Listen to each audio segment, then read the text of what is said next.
Aurora Borealis. At this time of day. Yeah, I guess the swamp is just generally maybe further north. Possibly. We get a lot of Aurora Borealis. Yeah. I'm not sure how Spyro World works. It might not even be a planet. So, yeah, I mean, the original games definitely seem to imply that different worlds are different. worlds? Like, yeah, like, each portal takes you to pocket dimension, but then also, like, other side of the world is the Forgotten Realms. Which other side of... I don't quite get how that works. It's complicated. Hey, look, that leaf has water in it. Yeah.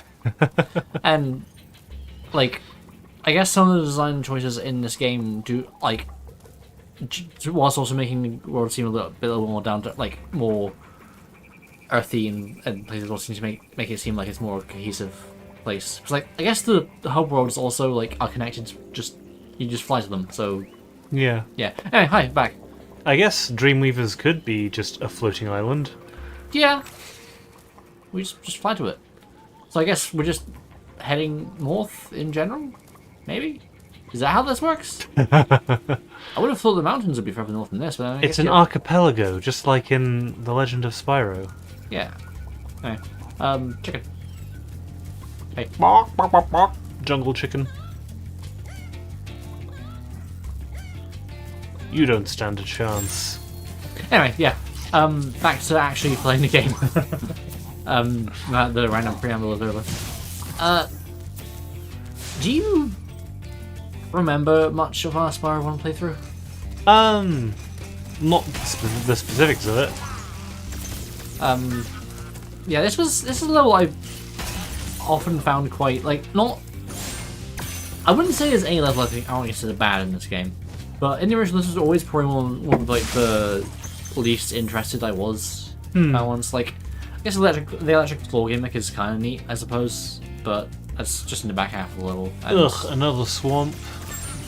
Yeah, nah. what is this? Anyway. Rayman 2? With all its swamps? These guys have very chunky gear. Yeah, I mean... Gotta be able to do lightning. I don't know how electricity. Remember to lick your 9-volt battery. Don't like batteries. It's mostly harmless. I mean, mostly. Don't like them. Hey. Actually, I just want to look at some of the options. Sec. There. Okay. Oh, mouse sensitivity. Never mind. Yeah. Fuck. I'll turn to 0. -1? What? I don't even know what that would mean. Yeah. I guess so. I suppose we're putting it to 0 just so if, in case you ever like need to do mouse. Oh, you mean like this? It would. Oh, fuck off.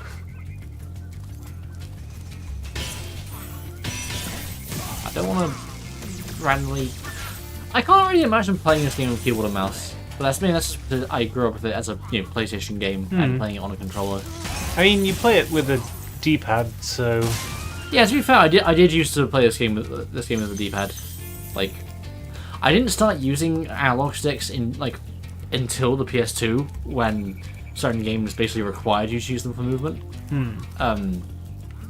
And in the games that had them, like Spyro games or like Crash 2 and 3, well, as a kid, so just Crash 3. I did sort of switch to it, and for Spyro games, I actually realised I quite liked it. Especially because it gives you a bit more control over like the speed of your movement. I'm trying to give an example, and he's just not. There we go. I believe I like to use the analog whenever possible. Yeah. I think in terms of 3D games, I think the Crash Bandicoot games are some of the few examples where I do mostly prefer the D-pad. Not always. There are some instances where I think analog is fine, but for tight jumps on a 2D plane where it's like not quite like where you can still have foreground movement, I generally prefer the D-pad. Well, yeah, when they're not expecting you to move forward or back, or yeah, they're only expecting you to move on one plane. Yeah. Watch out, Spyro. The Norks in these parts have discovered the power. Did we talk much about the Beastmaker Dragon designs last time? They incorporate a lot of like more bestial elements into them. Like that guy had like a more like bird-like beak. Yeah, that's cool. They beast made themselves. Yeah. Okay, there's a skill point and achievement tied to this area. Achievement which for the longest time I thought was a case of if you fuck it up, you can't do it again until you like just do another run of the game. But these rockets actually do respawn because Okay. the achievement is to light all 3 of these within like 15 seconds of each other. What does it say on that? Snake. Snake's firework. Does it say anything? Yeah, that's it. Fire snakes? Maybe? Ah, maybe. Yeah, that's cool. Yeah. Nice. Fire snakes rule. Let's get some fire snakes rocking. Rockets have a real party. Anyway. Behold, it is me, Spyro. How do you do, fellow kids, youth of the 90s? That's just... Oh, that's just a log. I was wondering what that was for a sec. It's just a bit of tree. Yeah, it's very grassy. It's so verdant here that the grass grows even on the trees. Is that a thing that can happen? Yeah, you can get grass growing on trees as long as, you know, there's a little bit of soil on the tree. Yeah. Is the tree still alive? Yeah. Neat. I guess grass doesn't really need much. No. I mean, you find it like growing in between like, you know, Pavement slabs. slabs and everything. But yeah, the skill point here is take no electric floor damage. Oh, okay. And I mean, I think you get it when you get to the exit portal, like which is just beyond one of these ones which you have to go through all of them to do. So I think that's how it counts it. Cyprin. Nice hat. Good job, Spyro. Paid me like one of One day your you'll be French able to dragons. tell all the dragons about your amazing adventures. Sure, but what I'd really like to do is get out of this swamp. Bye. Damn, Spyro's a swamp hater too.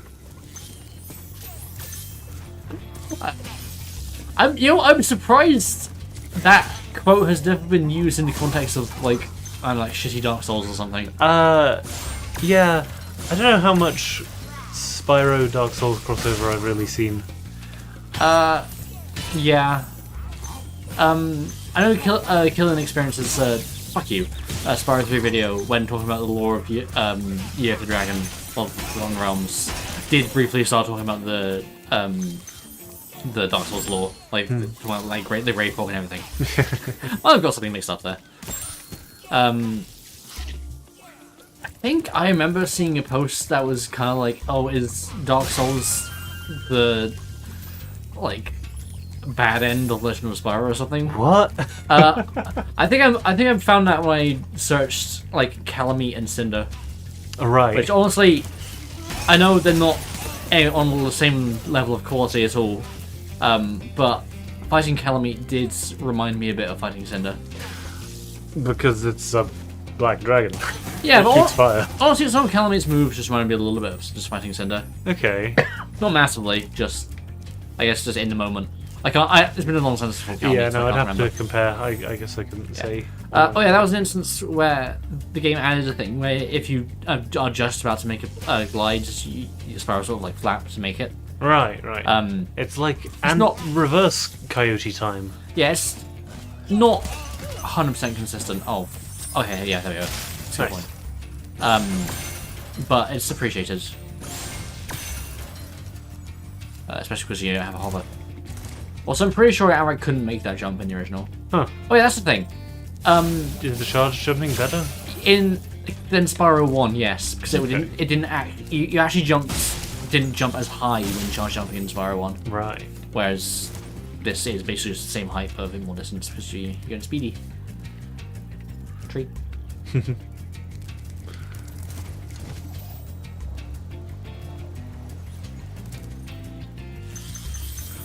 Sure. I guess everyone uses green lighting in their homes. Yeah, I suppose.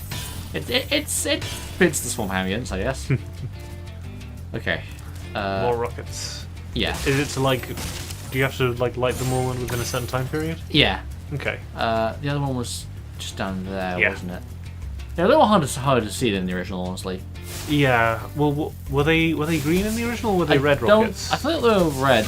The classic Spyro red rocket. Yeah. Okay. They're also fairly chunky. I seem to recall. Or is that only in the later games? In 2 and 3, they're more red and silver and they're chunkier. Right. Yeah, there we go. Woohoo! You're just checking that it came up on the stream. Yeah. Yeah. But this does mean that I have to get those gems, whereas if I wasn't trying to get the achievement, I wouldn't. I would have stayed up there and got them, and then drop down.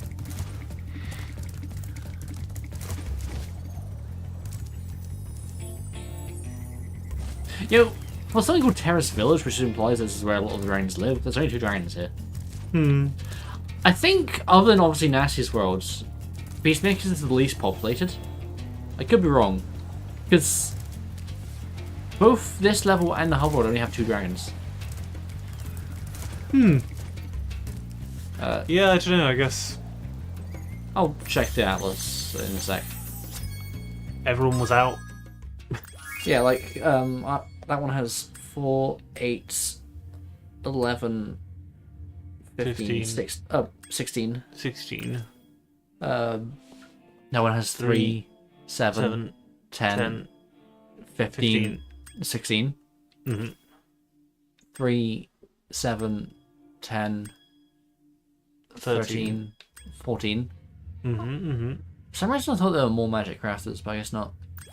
And I mean, obviously I've not got everything here yet. Yeah. But 2, 4, 7. Yeah, it's gonna be lower. What does this tell us about dragon culture? No one wants to live in a fucking swamp. Oh yeah, I could just exit level to be honest. But, it's fine. I didn't make a note of what achievements I was missing in previous levels. I guess I can... Are we going for an all achievement run as well? Yeah. Okay. It's quite an easy game to get all achievements for. I suppose I always leave it to the very end, but like if I've missed any. I keep forgetting loading screens so quick on this. Okay. Misty Book time. This one is one I think the remake visually is quite people find contentious. Okay. Less so than Twilight Harbor. I think it's mostly because the mist is less prevalent and it looks more like tropical and nice, Right. which I kind of get.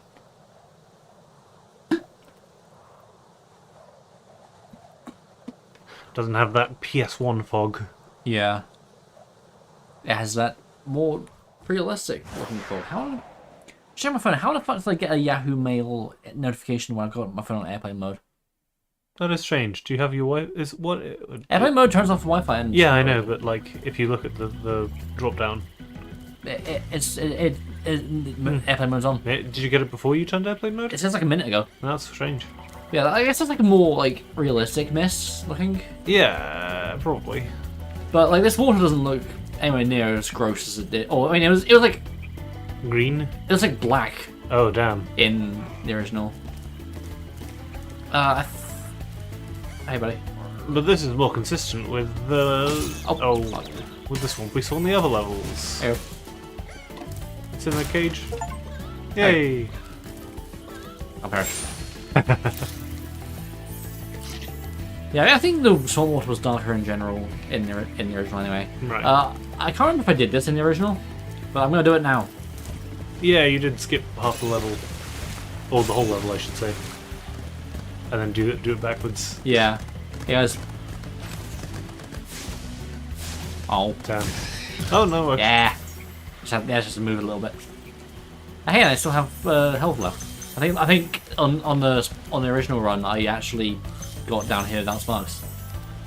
So I was in very dire straits. One day I'll play this level normally again. Lol. Oh, hell. Hi. You're not meant to be up there. Ah. They look kind of like Bumba. No, I was gonna say Manfred from Ice Age. Just in Manfred? term. Yeah, the mammoth. Oh, Manny. Manny. His name was Manfred, wasn't it? Was it? Yeah. Honestly, I only ever heard them call him Manny. It's been a long ass time since I watched Ice Age, any of the Ice Ages. These guys also look a little different than I remember in... Yeah, I mean, that's Reignited for you. Yeah. Got it. These motherfuckers. I find some of the enemies generally are less of a pain in Remake. I'm not sure if it's just a case of slightly better, like, more movement options or just... Right. They changed the ranges and stuff like that. Yeah, or the reaction time of the enemy. Thank you Snail. He said it. Yeah, that's cool. Yeah. Cool snail. We made a ZK joke last time, didn't we? Yeah, sorry. No, that's fine. Time is a flat circle. We made an Andor joke last time as well, except that time Season 2 wasn't out. Yeah, I'm surprised we didn't end up talking at all about Andor Season 2 when we found Andor. Yeah. You want to talk about that now? It's good. Yeah. Honestly, I think I feel I agree with one of the criticisms that just generally that I feel like they crammed a bit too much into one season. Yeah, it did. The pacing was a little bit rushed. Yeah. I also generally feel like I often feel this a lot of the time when Spyro appears, but I feel like his scenes weren't necessary at all. They weren't terribly impactful. And honestly, I don't even care for the Rido speech that everyone jerks off about. Because, like... I liked it. I didn't care for it, personally. It didn't have any impact on the rest of the show, or Wilman as a character. No. Or... Well, it had a little bit of an impact on him. Did it?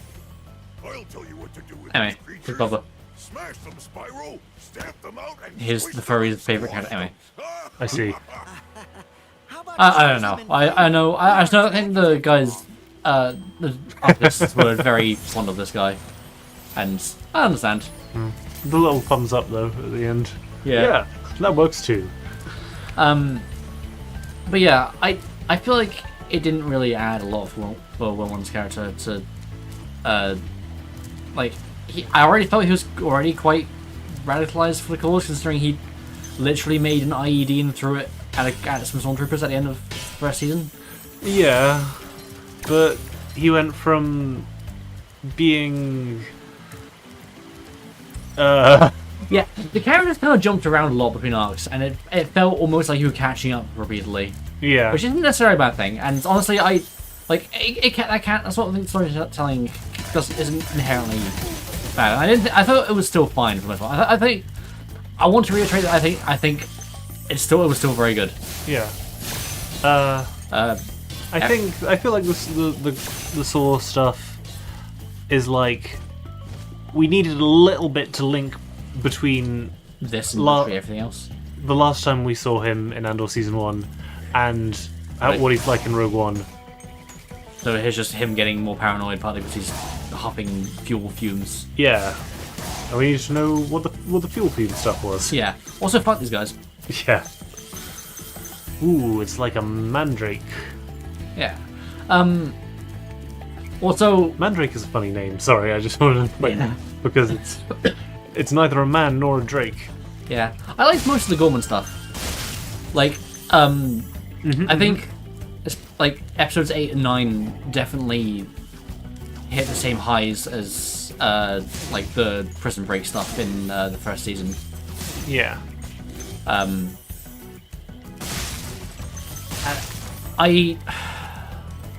I know it's partly because Verada Sethu was also working on Doctor Who stuff at the same time, so I think she generally couldn't make it for as much of the show. Right. But I do feel like Cinta was kind of wasted, and yeah, I don't want to outright say bury your gaze happened, but it...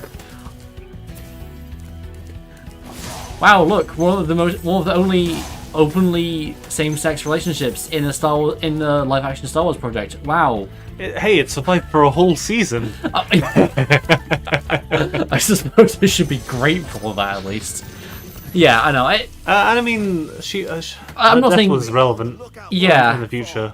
They are cold-blooded killers. I also feel like Vel didn't really do much after that. This used to be such a nice swamp. Damn, invasive frog species. Yeah. What is this, Australia? Wait. But yeah, I think in the original you couldn't actually even see that as far out as that. Huh. Or maybe you could, but I think the low level of detail of like faraway things actually helps the fog in that case. But they made them look. So obviously they're less detailed anyway. It's a distant, but the fog made them look even more obscure. Kind of thing. Well, it's called Misty Bog, not Foggy Bog. Yeah. Well, whatever. Yeah, I'm not saying like you can't ever kill gay characters or anything, but it does kind of suck when a work has so little queer representation and then wow, they fucking die.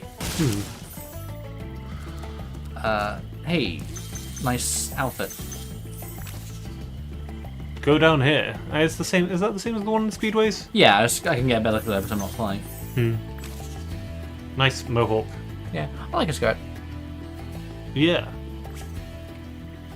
I feel like if I were to wear something like this, I mean, obviously I'd need actual boobs. But also I feel like personally I would probably change the material of the top half and the bottom half around. I like that kind of skirt. Yeah, I guess that makes sense. It's fine. Yeah, it's fine. I do like the fairy redesigns. Because I think they were all... I can't remember if... I never really got... Were they just basically recolors? I mean, these ones did have a mohawk. I think Okay. they had more like a leggings or like a sash leotard look. I can't remember exactly. It wasn't a skirt, but I like. I think I mentioned last time. I like what they did with the hair of the super flame fairies. I don't have enough help. Oh, hey, look at that thing there. Yeah, that's neat.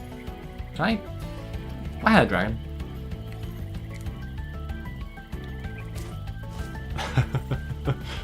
No. Oh, it's not odd. Low collision detail. Yeah. Yeah, obviously we'll see more fairies as the game goes on. Like, I think every fairy type we've seen, we'll see more of.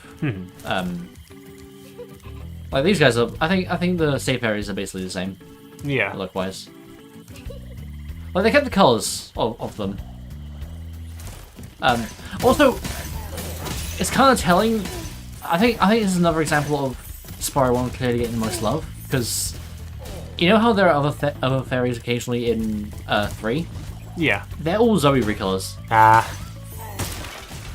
We didn't have time. Which, I mean, I think... I don't even remember if they were in the original. I guess they could have just reused some Spyro 1 fairy designs. Yeah, I mean, which Nothing they else. did do for that one Spyro 2 cutscene. That's a bit weird, But, that reflection there. sorry, I didn't... This was sold in the original as well. Damn. I mean, this it's not just like a random platform, but they actually made put a little hut here. Which... Where's Spyro? Oh, sorry, I thought we were playing Spyro. It turns out we're playing Hut. I was playing Sparks Dragonfly. Where's Box? Hey. I am in your walls. That's not solid. Damn. Yeah, I guess in the original, they had less separate collision versus drawn vertexes. I suppose. I mean, again, in the original, that was literally just a circular platform. Right. But again, you weren't even expected to get to. The original game had a few cases of collision where you didn't expect, in like how far out places. Like, I think I've seen bits on the edge of the crater of that town square is in that have collision, which you can glide to if you jump just right. Oh, hey again, Jonathan Kuhn. I have a feeling that Enter the Dragonfly and Hero's Tale won't get any remaster because the 4th game was hated and the 5th was mixed.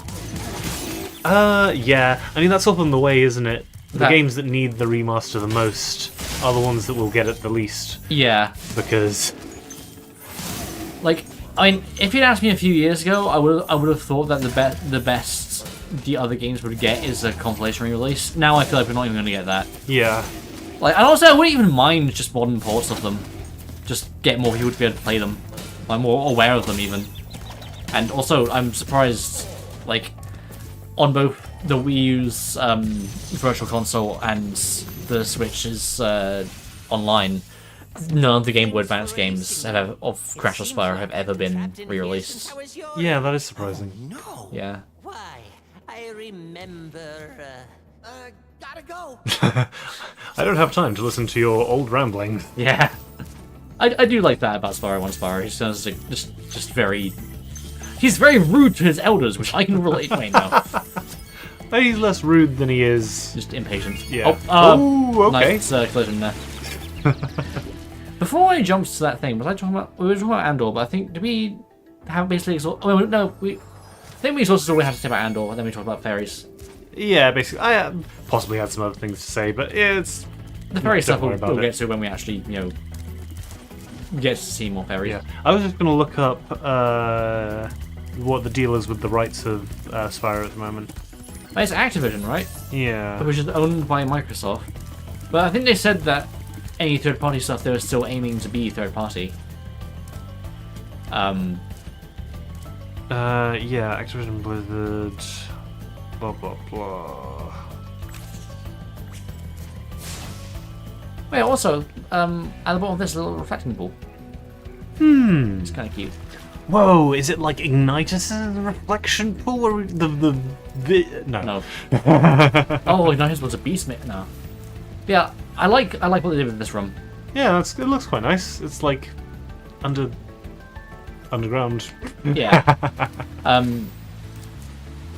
Yeah, I don't hate any of the visual changes to this level. I understand why people find it lesser than the original, and in some ways I agree, but I also think it still looks fine.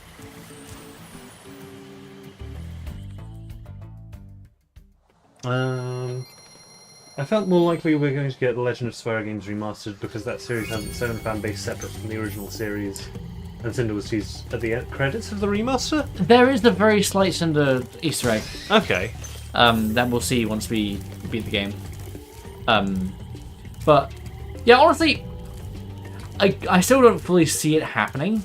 But if I feel that Legend of Spyro is the more likely to get any kind of thing. I think I would prefer that to get more ground up like remakes, like yeah, actual remakes, rather than just remasters. I would agree. Yeah, like doing more to change them, more to add to them, really. Maybe even continue it on. Potentially take some cues from them. I want to see Platinum Games make it. But I also wouldn't be opposed to like a collection, especially if it had the handheld versions in. Although, if it had the GBA version of Eternal Night in, the others I could take or leave.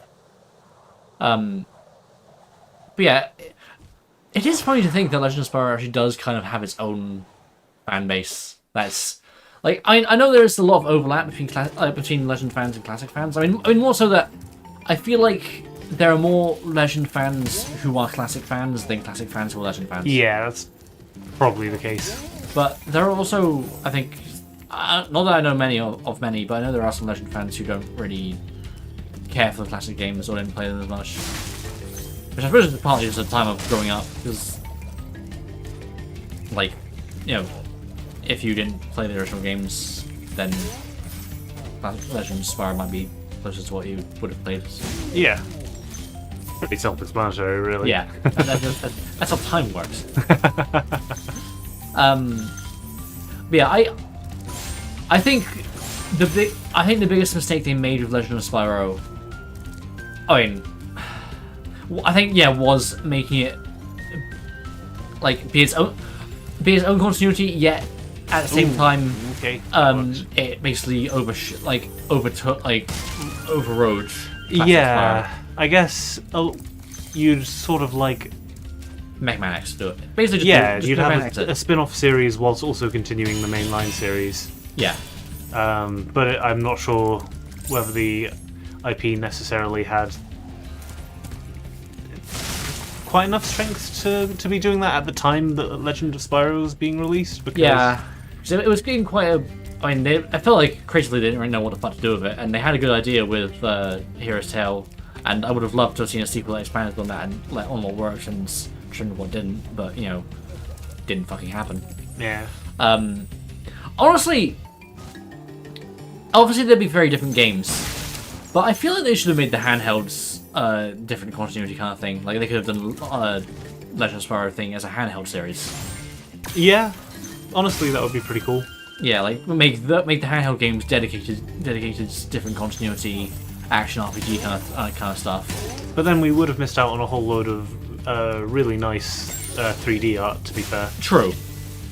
That's true. I once again, before this game, I am of the opinion that the Legend of Spyro: A New Beginning and Eternal Night are the prettiest looking Spyro games. I can see that the best idea of Legend of Spyro games is making it based on the console versions of the Skeleton for remakes and fix more bugs to play better for modern audiences. Yeah, I mean, I think that's a good start, but I feel like you might need more. I think it does need a bit more.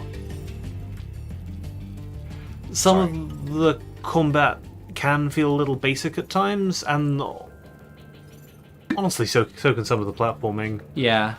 So I would like to see. I'd like to see new assets for Eternal Night rather than risk getting happy. That too. I mean, it would be kind of cool if you could have, like, if they were going to do a full remake, to include some of the elements from the handheld games. By the handheld games, do you mainly mean Eternal Night GBA, as in the good one? Well, that too. I mostly mean environments, to be honest. Yeah, like not more as references than.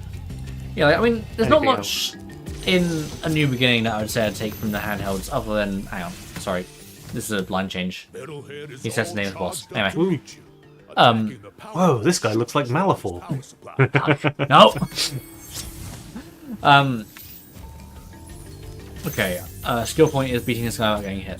Oh, okay. Good luck.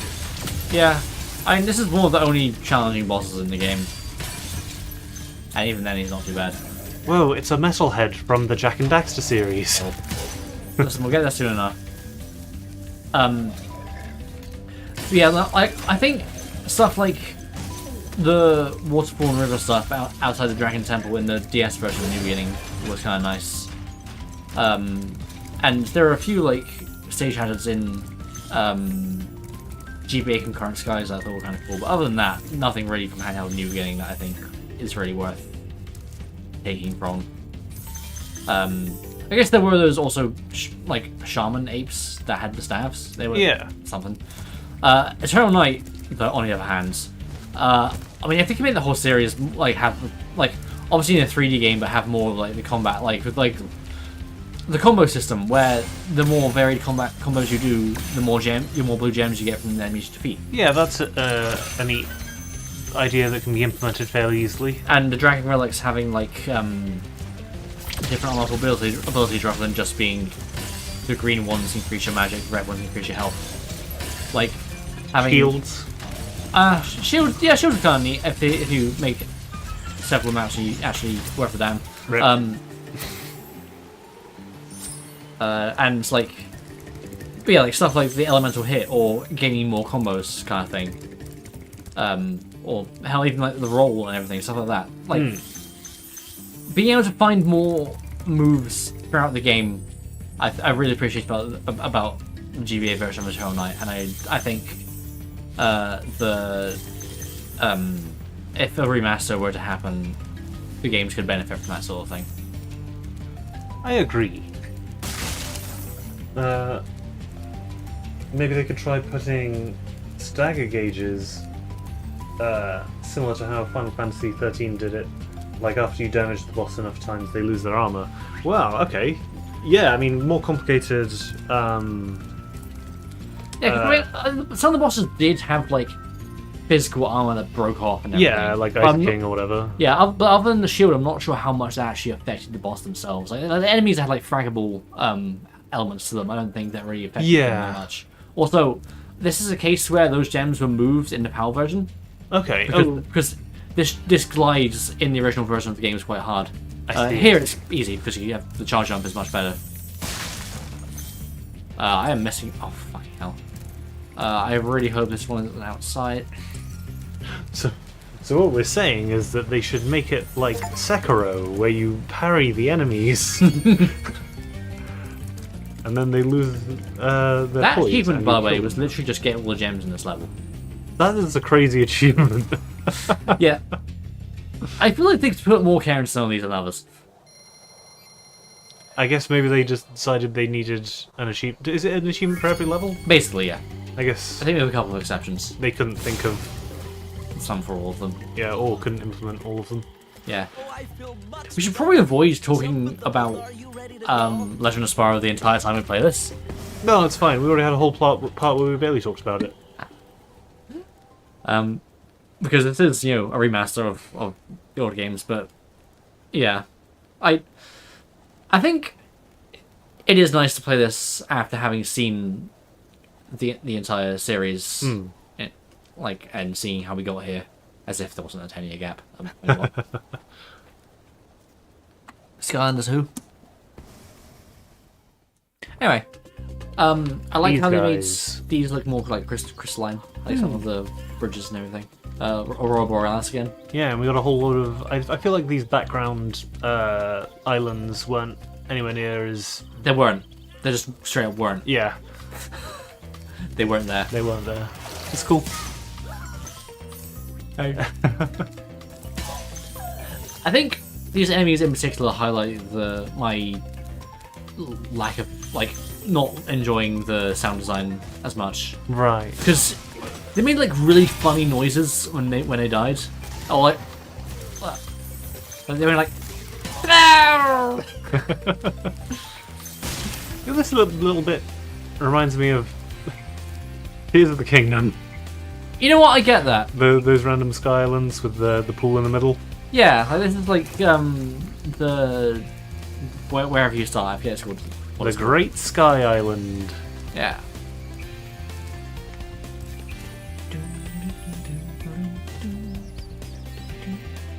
I fucking love reading this. Legend of Spyro from Classic Spyro reminds me of Shippuden and Classic Naruto being switched. That split the fan base who only like one series. I mean, it's bound to happen when you change enough. Yeah. You're gonna divide the player base. I feel like Skylanders was a bigger divide than this one. I mean, the fact that there already was a divide, and then It got there's another divided divide, again. is kind of just gonna inevitably, yeah. I mean, I've said it before. The Naruto comparison, I only have like very passive knowledge of Naruto, so I can't really comment on that much.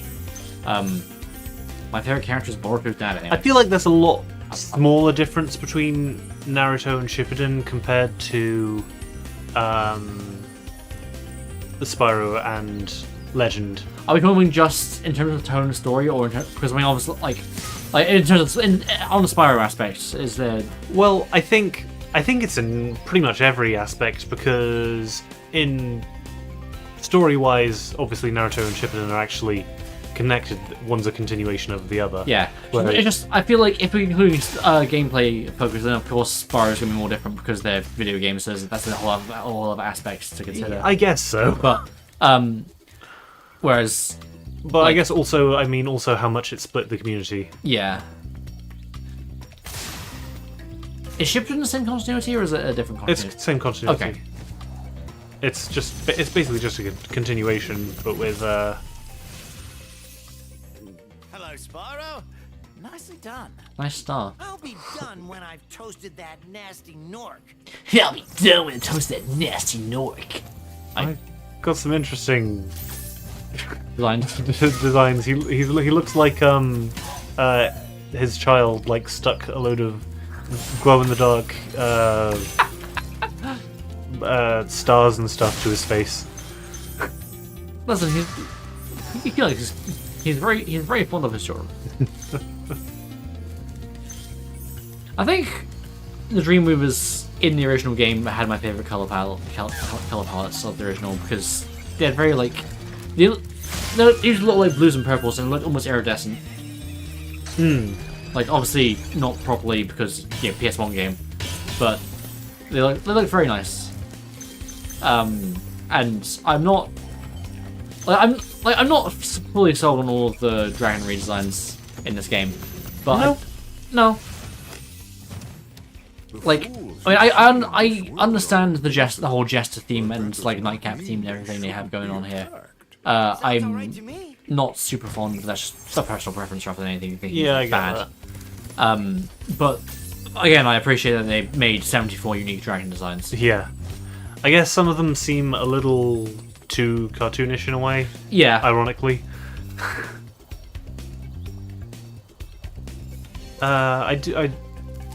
I feel like they sort of amped that up in general in everything in Reignited. oh yeah. I think Toys Bob was sort of known for that kind of like more cartoonish vibe. If Crash 4 is any indication as well, which I don't dislike. But I guess there's also the fact that the original design had to be very limited in terms of polygons, so... yeah, I feel this with both this and Crash. I do find that the remakes do not sanitize, but soften certain features that were more like dark for a kids game kind of thing. Yeah. Latif. Yeah, I love this guy's redesign. Welcome to Yeah, the nice. Dreamweavers, young one. I like Cool necklace. Chasing Yeah. Nasty's minions Like- in this world. You must I know what I mean expect when I say what when I know what that every looks like. It's just I don't for what is you not there. know exactly what culture it's from. Also, he was bouncing on his tail. Yeah, he was like meditating. Yeah. It's cool.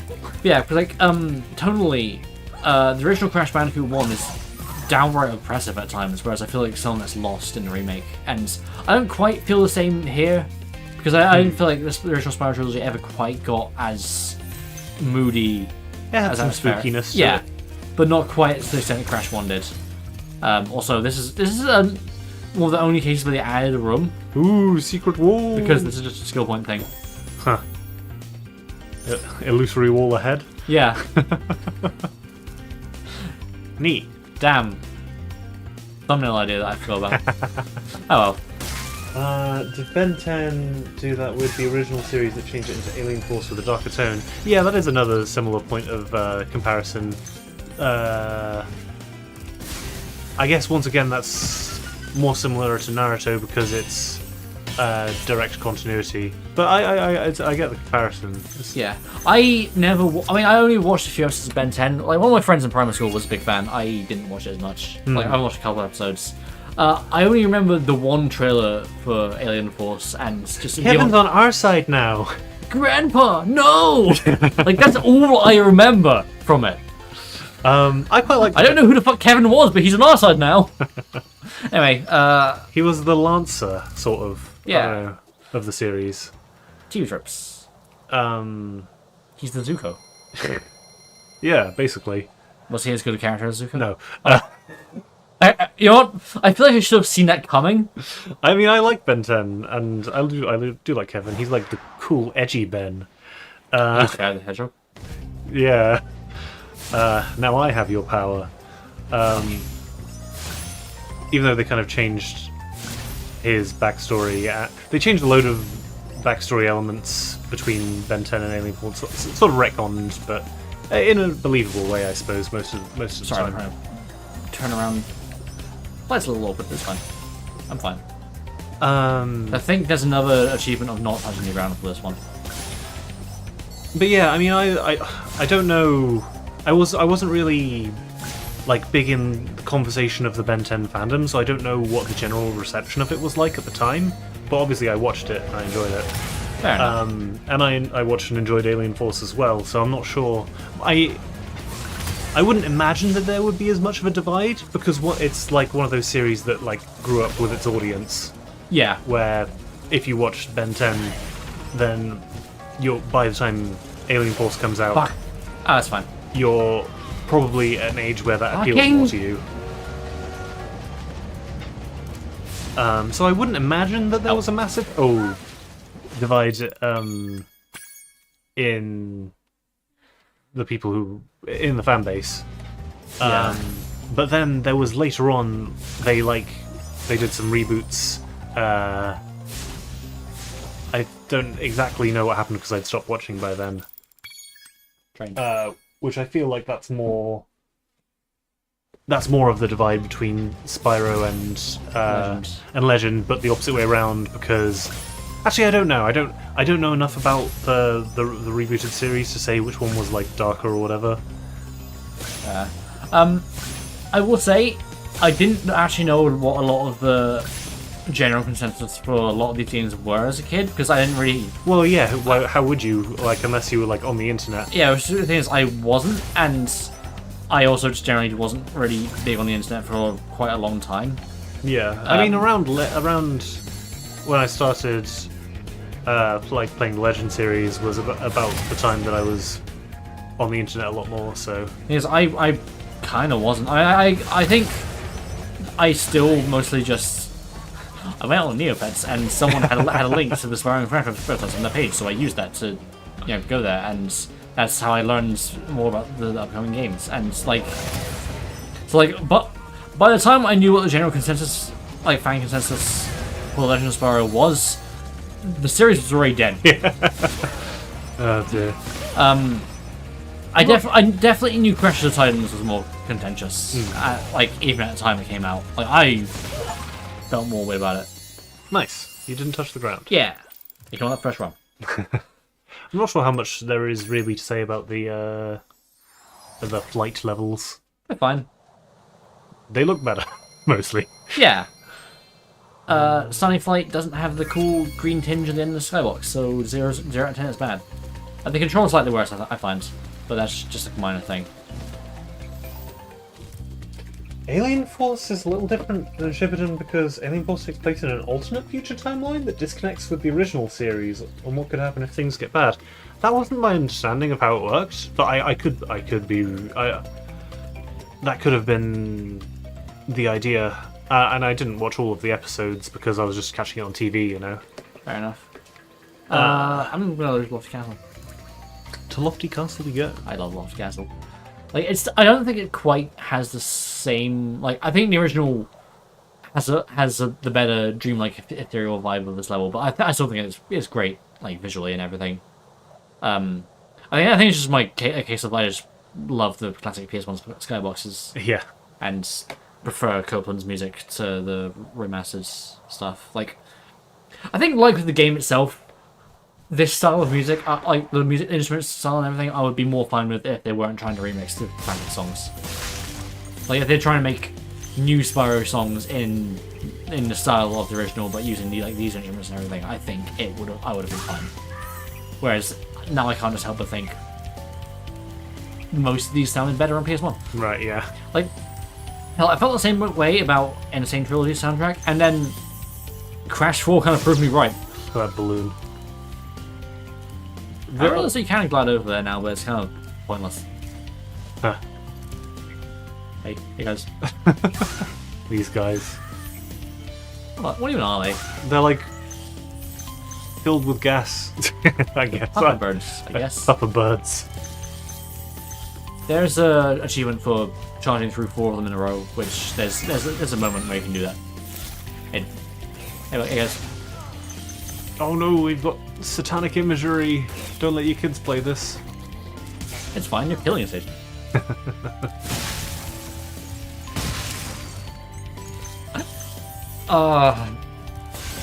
Did we ever learn if the woke games list was that satire or was it was legitimately okay, which is fucking hilarious. But I feel like this was on it because of from some changing the guns and yeah. As mentioned last time. Oh no, they changed Bombo's name to Bob. This is travesty, guys. Once again, if you don't understand why they changed the Middle Eastern looking character's name from Bombo, I think you need better media literacy. What did that guy say? He said fairies was on your side. Yeah, and, true. Waved his creepy fairy doll at me. I don't like that design. I'm gonna be real. Yeah. I feel like they should be weaving dreams, not just being in them by being asleep. Latif had like a bowl of like hot coals or something that was probably like smoking, or it's probably He's like getting high I don't on know. fumes. I think it was one of those like incense burning kind of thing. Right. Yeah. His eyes did look a little high though. In the sky, it makes me feel so high. The bad times pass me by. Anyway. Can you? It's a shame on what happened to the more story-driven Thundercats 2011 series because it was not as well liked as the original Thundercats and never made the second half of the show. Yeah, I would agree if I knew what the fuck what a Thundercats was. Yes. I think. Sorry if half the time my contribution is just I don't know what that is, but I know what that is. I think a lot of the time when you are bringing something back, you're relying on nostalgia to get people interested in it, and the people aren't gonna get generally. Spyro. Oh, so it's Thanks. His horn's Supercharge lightning. will get you to new Nice. places here in Lofty Don't Castle know why. too. Lightning See dragon. where it takes. What was that? Ember's dad? I like your quilt skirt. But yeah, you're relying on nostalgia to get people interested. But when people are actually playing or watching it, usually they're not going to get that nostalgic feeling from it now because that nostalgia stems from something being in your past. So generally, people are more likely than not going to be disappointed, and it's probably not going to get a large continuation. Like, how many exceptions can you really think of for that? Well, things like Things that came back. and gone actual continuation. Yeah. A couple of years ago, it was a Crash Bandicoot. Well, that's what it had. 2 games. No, Oh well, I guess because it had Nitro Fuel. To be it fair. had Nitro Fuel and also had Rumble, which Yeah. fuck. Okay, I guess it got a better shake than some. Also, it had On the Run, the mobile game, which I mean, admittedly, died long before I even considered giving it a try, because it looked kind of like your average auto runner thing, and I didn't care. I didn't really like the designs either. Also, once again, only red jump chests in the entire game. Huh, that is weird. I mean, it's not like it's hard to make one because Yeah. you just change the number and then change the color. Hello, do not feed. Do not feed the fairies. I guess they're just going to starve them to death. Oh, she's shaking. Yeah, No one noticed that. yeah. Like they made them more expensive, like everything, because it's a PS4 game, I mean, PC game. Ah, Yeah, I'm trying to get as close to looking as I can. you could fly out of this bar. Yeah, I think a lot of the fairies had the ponytail in the original, which was kind of just the go-to fairy hairstyle. Whereas here I think they did change the hairstyles a lot, which I appreciate. I like changes in I like fashion. Soul. Fashion souls. Wait, what? Fashion row. Yeah, I mean, that's you. Yeah, sorry, I don't know what's going on. My sinuses are acting up a little bit. Mine were earlier, but Baruti. Thank you for releasing me. Okay. Oh, that was an okay design. that's alright. He had a bucket full of crystal. Crystals. Cool. Yeah, I guess I'm just Ooh, look at Moons. those celestial bodies. the celestial moons counting down. Anyway.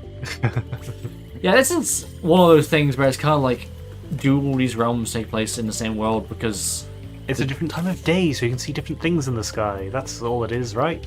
yeah, it's definitely it. And I'm just remembering levels like, I mean, I think something like Skelos Badlands in 2 has 2 suns. Right, yeah. And Breeze Harbor has a like a celestial body with rings around it in the sky. So It's fine. what it? Listen, the original games didn't care much for continuity, so or like In for the geocentric world, care. as in like the everything rotates around the planet, and the planet is the center of the universe. Damn. Ah, so the orrery in Hero's Tale was actually bullshit. Because it did mention that the big one was the sun. Oh, I didn't realize their arrows fall through, like, So they do. falling through. Anyway, this is another I case forgot of... about the Aurori in Hero's Tale, to be Yeah, honest. this is another case of something new being added for a skill point. Ooh. Nice. I think you could get onto these, but there's like nothing here, because why would you? Yeah, that's Can pretty I, neat. can I get back? Or do I have to go around again? I might have to go around again. Ah. You know what? Why can't we ball? Yay.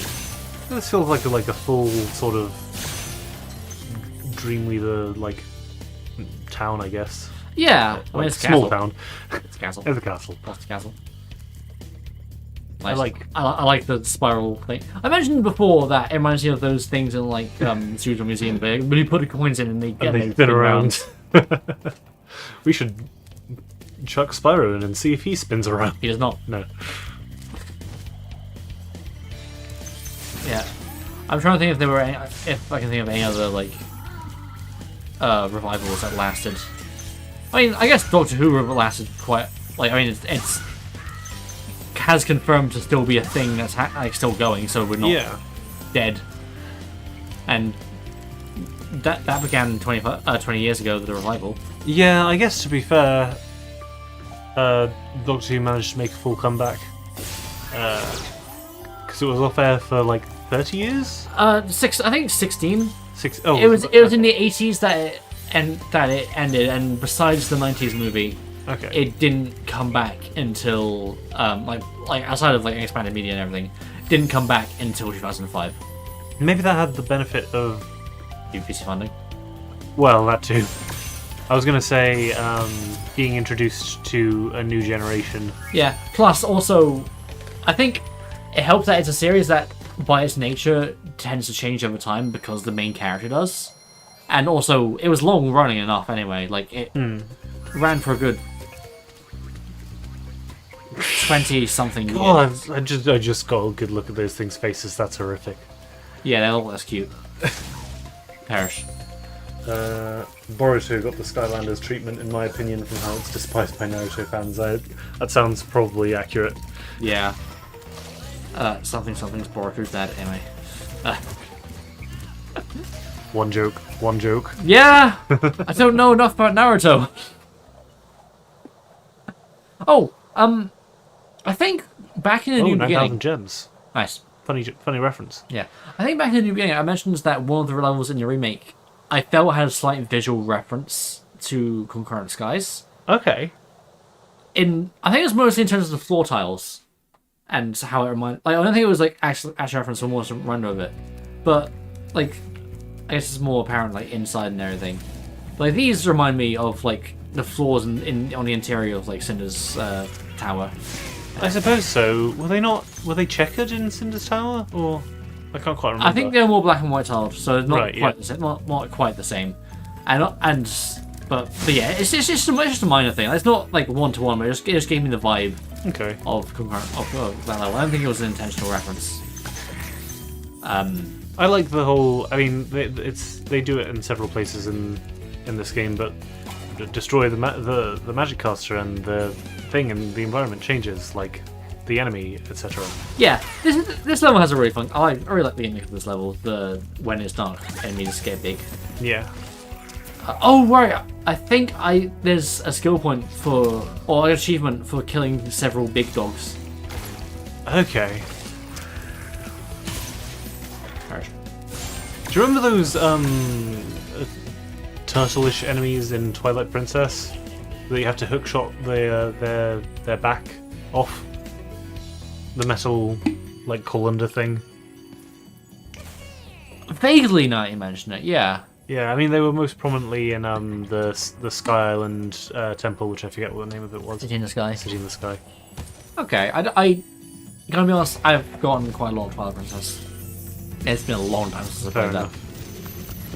I don't know, I was just reminded of those because they obviously had the metal shells. Yeah. Enemies here can be quite frightening, but you should watch Yeah, honestly, I'm not sure. I'd rather flame the fools. Zelda games are quite long to play, I find, especially when you're not as like intimately familiar with them as I am with like something like Spyro. So I'm not sure whether I would ever play a Zelda game for the channel. If That guy was definitely taking drugs, by the way. That Oh, yeah, Spyro. Spyro? That's right. Yeah, I think if I were to play any Zelda game, oh wait, no, I need to wait until they're big. Right. Any Zelda game for the channel, I think it'd probably be Majora's Mask, Yeah, fair. because it's I think probably my favorite. I think these dogs are less cute. They look like More bugs. Yeah, and hey, buddy, what are you doing? Do your I'll thing. turn it off sometime. Oh, do you reckon this is a 60 FPS thing as well? It could I'm be. gonna see.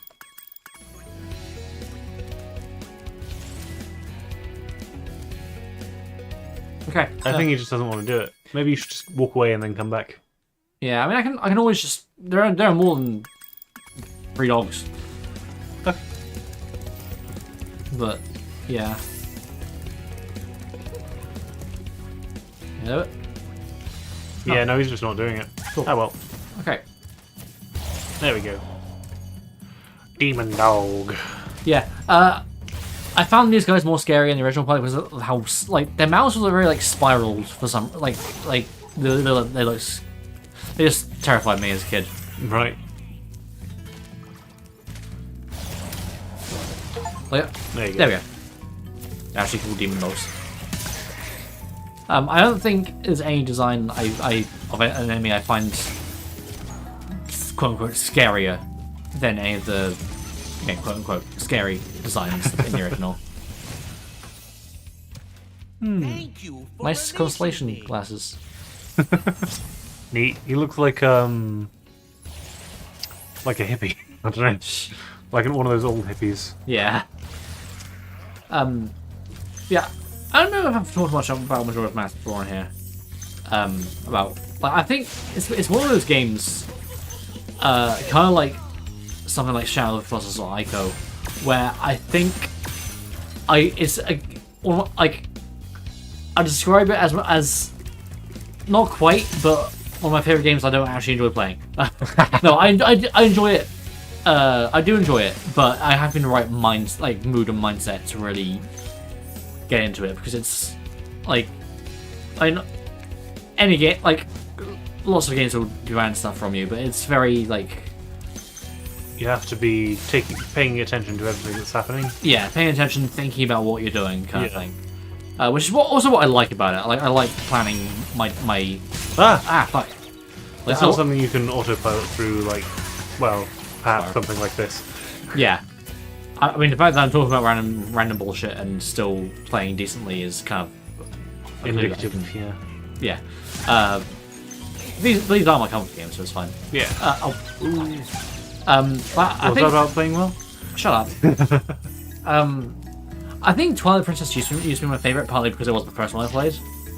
I did also play the Wii U version first, so I don't think that did much change, like, in terms. I think, you know, when you had to like untwilight the places by being Wolf Link and finding the beads and everything. I think they reduced the number of beads you needed. They did.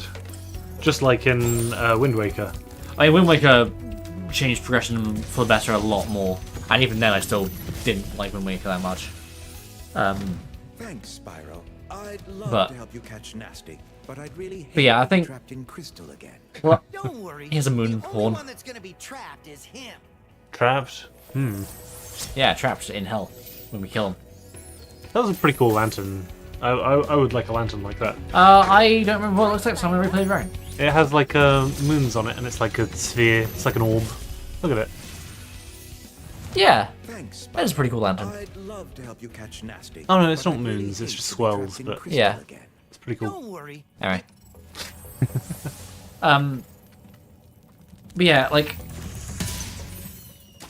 while I find the game itself, like, I can't always be in the mindset to play it, I love like its like atmosphere and story direction and story and like everything. It's one of my like for that kind of thing. It's one of my favorite games ever. I'll get back to playing that.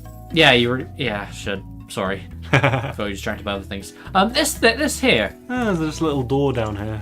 Yeah, the thing is, originally in the original game, this was a part of that purple goo, which in the PAL version it's an instant kill. Yeah, I They remember fixed you But bring that up. In the NTSC version, it's just a solid floor. So I think they made this just a floor as a reference to that. Yeah, it's got the purple bits on it. Yeah, I oh, mean, well, so everything it's- has purple bits on it. But I guess because they're using a lot of the same like geometry and coding and everything, places that things are where they were in the original game, and they use the American version as a base.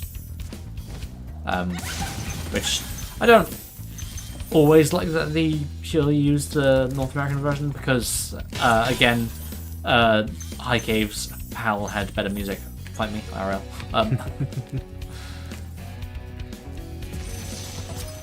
Oh, my mouth hurts. remember to stay hydrated. Thank Yeah. you for releasing Nice that. Those are nice stuff. Shame about your hat. Damn. You look like one of those like parody superheroes. Yeah. Oh yeah, I suppose that is something I've not really mentioned. Not parody superheroes. Is that the game autosaves now? So I haven't had to save at the dragon statues. Honestly, I think every time you get zapped, the game actually saves. So if I were to like quit out now, it would save all of my I start at the beginning of the level, but it would save all of like the gems and dragons I got in the level since the last time I got zapped. Yeah, that's pretty big. Yeah, which I quite appreciate. Not having to worry about saving, and also the fact that something like the GBA games or Enter Dragonfly, you can also quit game at any level rather than like just having to only do that in the hub worlds. I'm actually gonna avoid flaming this. Okay, is there any particular reason? I want to show off fun Okay.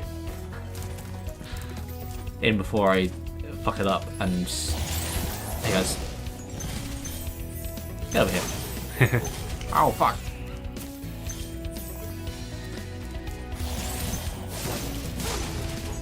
Yeah, obviously those guys can't be killed like this because they get metal, and there's no super flame super charge in this level.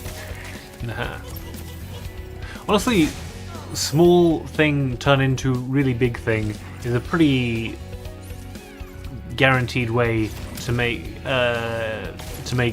child playing video game frightened.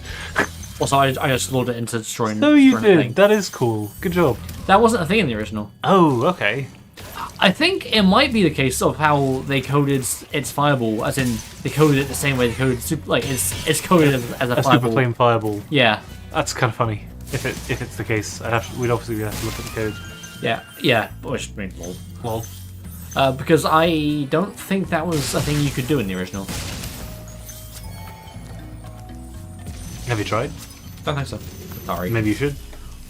Guy has sheep slippers. Oh, I think you just might be the dragon to defeat. He has two Nasty moons. Lord. He has like That's side me, all horn right. moons and his beard. He also has hats on his horns. Yeah.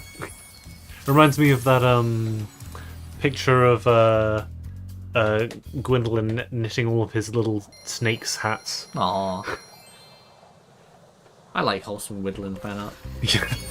Wholesome Dark Souls fan art in general. Yeah, it makes you forget that he's complicit in leading countless undeads to sacrifice themselves to.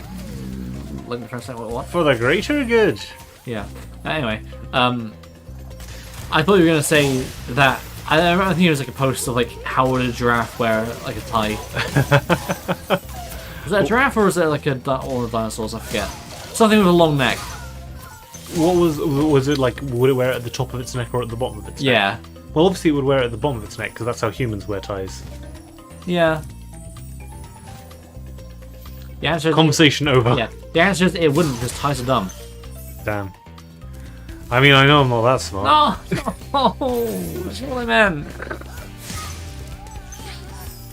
I just meant I dislike the article of clothing. Is it because of the inherent masculinity in being expected to wear a tie, and how the fact that I was expected to for like, I don't know, a job interview or like fancy occasions or weddings and everything made me feel very uncomfortable without me understanding why. Maybe, but also I think it looks dumb anyway. I mean, women supposed to wear ties in those situations as well? I mean, like if they're wearing a shirt. It's not really expected to, even if you're wearing a shirt, or when it's not really expected to. Like in an office situation. Those clouds suddenly popped in. Ooh, it's the Super Flame level. Yeah. I like Haunted Towers. Huh, this music is... Okay, there we go. Yeah. Did we mention the lesbian flag before? That is the colours. Yeah. Get behind me, lesbians, I'll protect you. Spyro may find love disgusting, but he finds all love disgusting. This is, I think I can't remember if I did this last time. This is one where I liked it. Once again, I like the hair. It's a very nice hairstyle that looks like it'd be a pain in the ass to do. Yeah. But it's one, I can't remember if I did this on the first playthrough, but I like to go through it quite quickly, like ignoring stuff, and then grabbing the quote-unquote permanent Super Flame at the end, and then going through the entire level just with it. Yeah, I believe that's what you did in the original as well. Yeah, because it's nice to just not have to worry about the timing. Makes sense. Hey, Spyro. That candle is very close to your beard. See what it can do to your power of flame. I like your color scheme, but you also look and sound very high. I mean, much more than sound, but yeah. Maybe just tired. Yeah, I guess there's some Overlap there.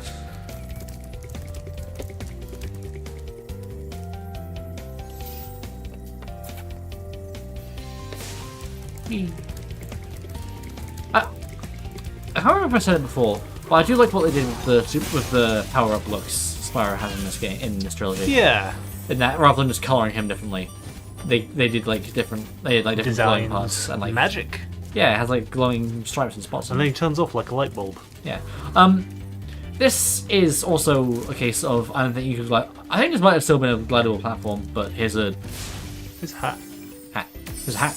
And now you unlock the hat outfit for Spyro. TV Trope seems to list that as one that people consider like a pretty tricky one. I'm like, is it? Maybe you'll just go to. Maybe. Like honestly, I kind of find the Lofty Castle one more obtuse because that's kind of just gliding around things.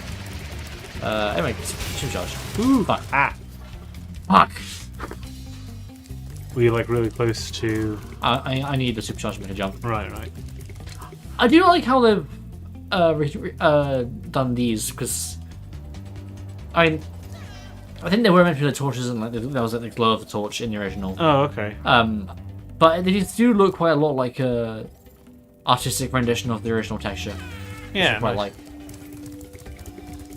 Very decorative. Yeah. Like horns.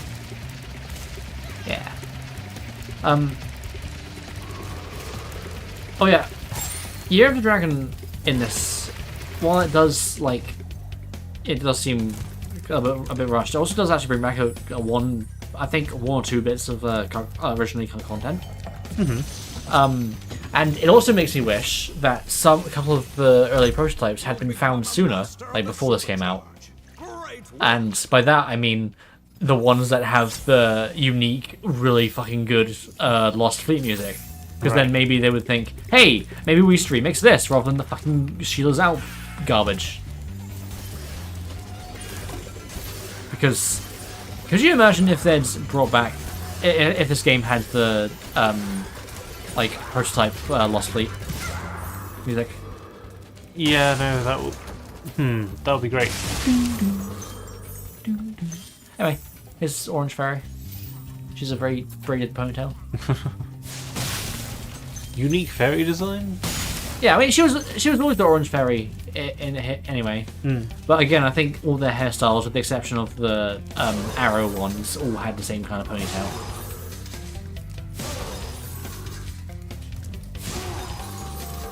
Whereas here they've like changed like the hair design stuff. I don't know if I noticed that in the original. I like how they're whacking you with their own helmet. Yeah, I think you don't have to get as close for them to pick the helmet up and Right. I don't think they aren't spinning it as fast as the original. I do very much like the redesign of the armor of the Ghost Knights. Yeah, I guess you can't go too wrong with just more detailed armor. Yeah, and the spooky green ghost stuff. Ooh, the spooky. Because more of them. Where is he? Is he in? Here. Because these ones are ones that just block your way. Huh. I guess we can actually get a good look at them. Yep. Which, yeah, that's armor. That's armor. I'm gonna use this opportunity to have some more water. Pauldrons, but no real actual upper arm armor, and no sabatons. Hey, it's armor with like spirity stuff in between it. It's like the elemental spirits in Eternal Night, which Whoa. means ice king. Anyway, I can't escape him. Everywhere I look, I see his face. I keep thinking of like funny thumbnail ideas for like things I've already done. Which I mean that one is. I keep thinking that would have been a good thumbnail For one of the legend. Yeah, legend parts. Because I want to make that comparison to Vanguard Demon from Demon Souls. I'm just getting redesigned a lot. You'll soon have What's an that? opportunity to battle the one who matters most. Also, nice lantern. Nasty Nook. Fashion. I have a genie lamp. He's rubbing it. He's gonna summon a genie. Yeah. Bred from a genie with wings of the throne. If people have... That is a Sonic Riders reference. Yeah. Do you think in the future, like in the 2030s, damn, if the Legend games does well, should the next story arc of the series cover 4, 5, and 6 installments as sequels? I'm hoping you meant 2030s, not 3030s, because if 3030s, we'll all be fucking dead. But I mean... You will be. I will have achieved immortality. Damn. Going the technological route or the selling your soul route? Whatever I can get my hands on. Nice. I mean, honestly, I do feel like... I mean, I felt the same way about Reignited, and we know how that turned out. But I do feel like if they ever did redo the Legend of Spyro They series... did mean 2030s. Okay, yeah. Yeah, I was hoping so. I feel like if they ever did redo the Legend of Spyro series, that they would consider continuing it with like same characters, new story arc kind of thing, like new villains, new places, stuff. I think we touched on this previous stream. I mean, clearly that's what everyone else wanted too, because that's what half the fucking fanfiction community has done. Yeah. And the other half is some Legend of Cinder shit. Wait, no, that's not accurate. No, there is not a lot of that. Yeah. But yeah. But then I feel like that's kind of what I hoped for this, and you know, this hasn't had a continuation, even though I feel like that would have made sense. Like, you know, the remake got people interested in Spyro again. Now maybe do more with it. Yeah.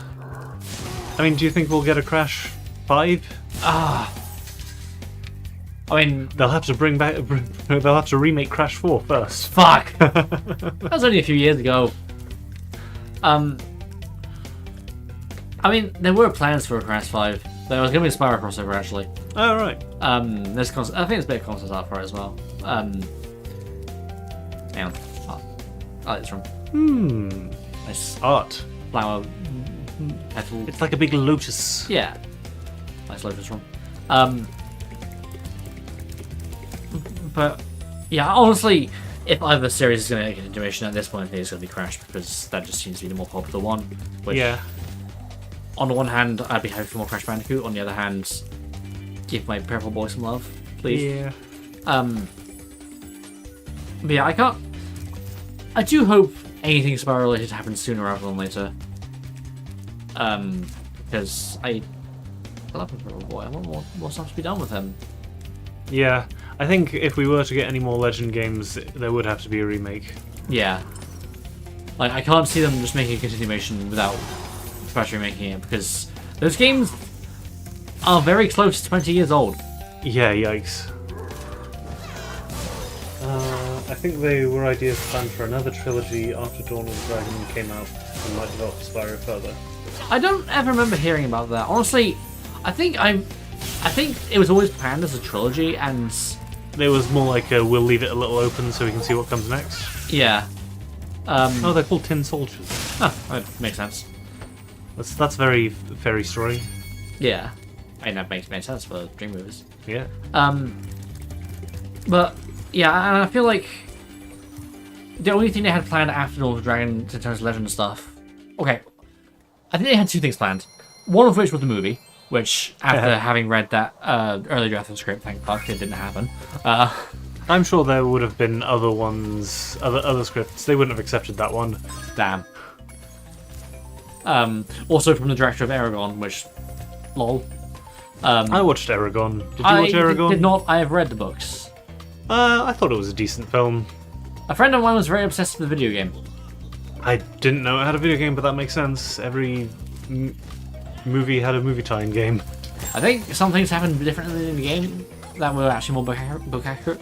Sounds plausible. But yeah, I think there were early plans. I think Spyro's Kingdom was. I can't remember if there was going to be like a Spyro MMO or like an MMO set in the Legend universe where an older Spyro is like your mentor character.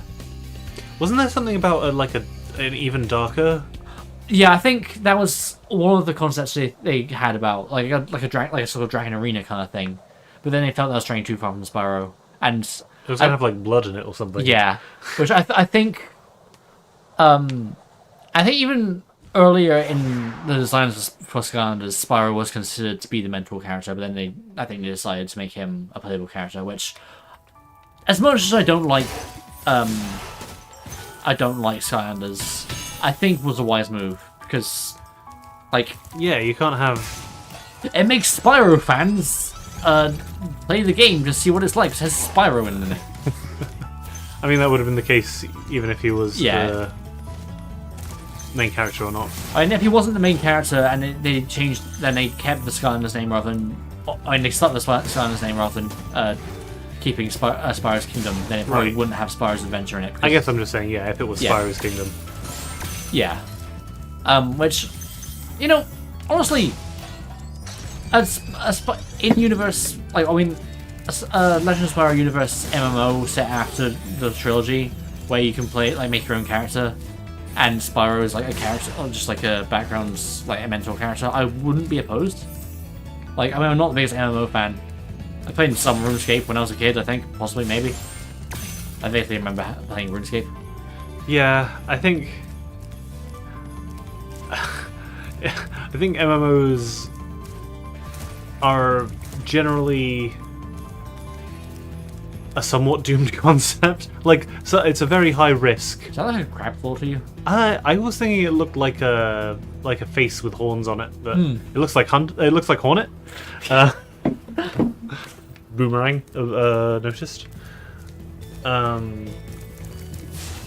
Hey. But yeah, like you need to, because people who play an MMO will usually only be playing one MMO at a time. Yeah. You have to draw a pretty big audience for it to be worth it. Yeah, and I feel like compared to some of the Final Fantasy MMOs, Spyro 1 wouldn't really, kick off. But I guess, I mean, it could be fun. yeah. I think there were like some. Thank you for releasing me. Yeah, this guy has, take care, because, yeah. Anyway. I seem to recall the MLP fandom of all things managed to get its own like basic MMO going. Okay. So yeah, I mean, if one fandom can do it, any fandom can do it. So make your own MMO, guys. Get cease and desist. Wait, no, fuck. Oh no, you'll just have to make it legally distinct Spyro. Yeah. They were planning a further Hunter origin story TV show for The Legend of Spyro, but it got cancelled. I seem to remember hearing that they were considering spin-offs for several characters at several points during the franchise's life. Like, I think I do remember hearing that about expanding on Hunter. I also remember earlier on there were plans to make an Agent 9 game. Right, yeah. I mean, I think Hunter. Oh, yeah. Yeah, nice. Yeah, that In was one glide. One glide. You didn't do a second glide before you hit the last one, so it counts. Yeah. Yeah, if I failed that, I was just gonna jump in the lava. Oh yeah. I think a Hunter one would be pretty interesting for Legend because there's a lot of. Yeah, exactly. There's a lot of. How does he know Ignitus? Especially when his chief seems to hate dragons. Yeah. Delicious drama opportunities. Do you want to hear about that one fanfic of mine that I never did about my thoughts regarding Hunter? Sure. Again, mixing classic and legend elements, and by classic I mean everything classic, not the original trilogy. I was still gonna have his dad be like a Kello from Shadow Legacy be a character. I think I was gonna have it that he was chief and then Prowess took over when later on. Right. Okay. Like Kello stepped down and Prowess took over. I think they're gonna have it that the cheaters in Avalar were fairly isolationist. Right. So they didn't really allow outsiders in their village other than for diplomatic visits. I mean, you get that sort of impression with the dragon xenophobia, I guess. Yeah, I guess I'm just thinking more in terms of general Avalar. Yeah. Like the other Avalar people. Avalari, I think they're called in the manual. Avalari. I didn't just say that term in fanfic, I'm pretty sure that's in the manual. But then, Akillo having in his youth, met dragons, he explored more and told tales of them to Hunter as a kid, and so Hunter had a sort of reverence for dragons, and maybe there could be some tension between him and Spyro early on. So I'd consider mixing some of Spyro's personality and traits and everything, so it'd be a bit more cocky like classic Spyro. So maybe he's not quite what Hunter expected in a dragon. Also nice knitting. Watch out for flying boxes. Okay. I love that. Okay, it's every unique dragon found. Oh, damn. It's nasty. It's nasty's world. Right. next. Yeah. Yeah, Didn't I we already free you? This fucker. Why does he look like that? Evil Jack in the Box. So yeah, that was one thing I considered for Hunter. And also, I think I was gonna have several of the cheaters from Shadow Legacy be related to the ones in Dawn of the Dragon. Yeah, yeah. I can't remember if I mentioned this in either game stream. But you know the asshole Kazi who basically fulfills Prowess's role in Shadow Legacy being like, oh, I don't trust you because you're a dragon who created all this mess. Yeah, except lol, no. I was thinking of having him being the son of Prowess. Okay, yeah, I guess that makes sense. I was potentially considering Nima being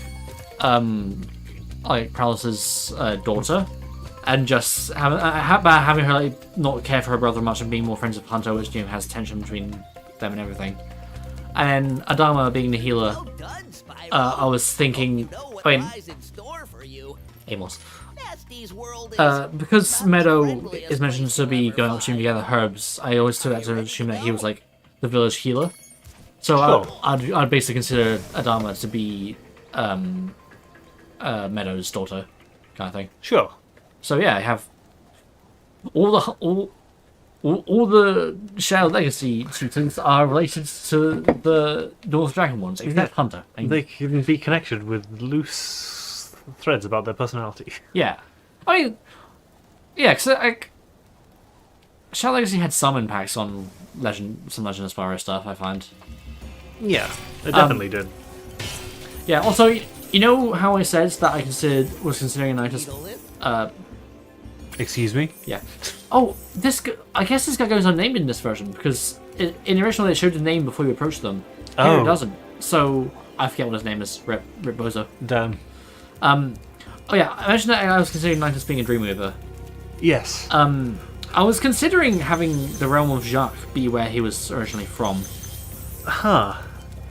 Any particular reason for that? I guess just fire-related stuff. It's sort of volcanic, but I guess it doesn't have to be. But also, I was considering Spyro encountering Cinder briefly before getting into most of the New Beginning stuff, and like having like a frozen dragon in that place that he frees, and then it's Cinder because she was there searching for Ignitus. Right. That would be cool. And then you have like the volcano chase there. Get bait and switched. Didn't Yeah. I already free you? I don't know whether I'd also include the chase in Musician's Forge as well, but You are the dragon. maybe Spyro just tries to fight and gets his ass Bring kicked, him on. kind of thing. I'm And Ignitus has to save him. Reach the exit in each of Alright, Nasty's yeah. lands. Then you can challenge the Nork himself. I'm glad they actually kept the same voices for these guys, because in the original they did not. Like, I mean, he did, I think. Honestly, I don't even know. I think several of, like, some of the... Sorry. Some of the repeat dragons didn't have the same voices as they did when you found them earlier in the original game, which was kind of funny. Especially noticeable with the Magic Crafts guy, whose name I forget. And Latif, actually, as well. I think Hermit might be the main bad guy for that show because he reminds me of the Undertaker from the Black Butler anime who reveals himself to be a Reaper.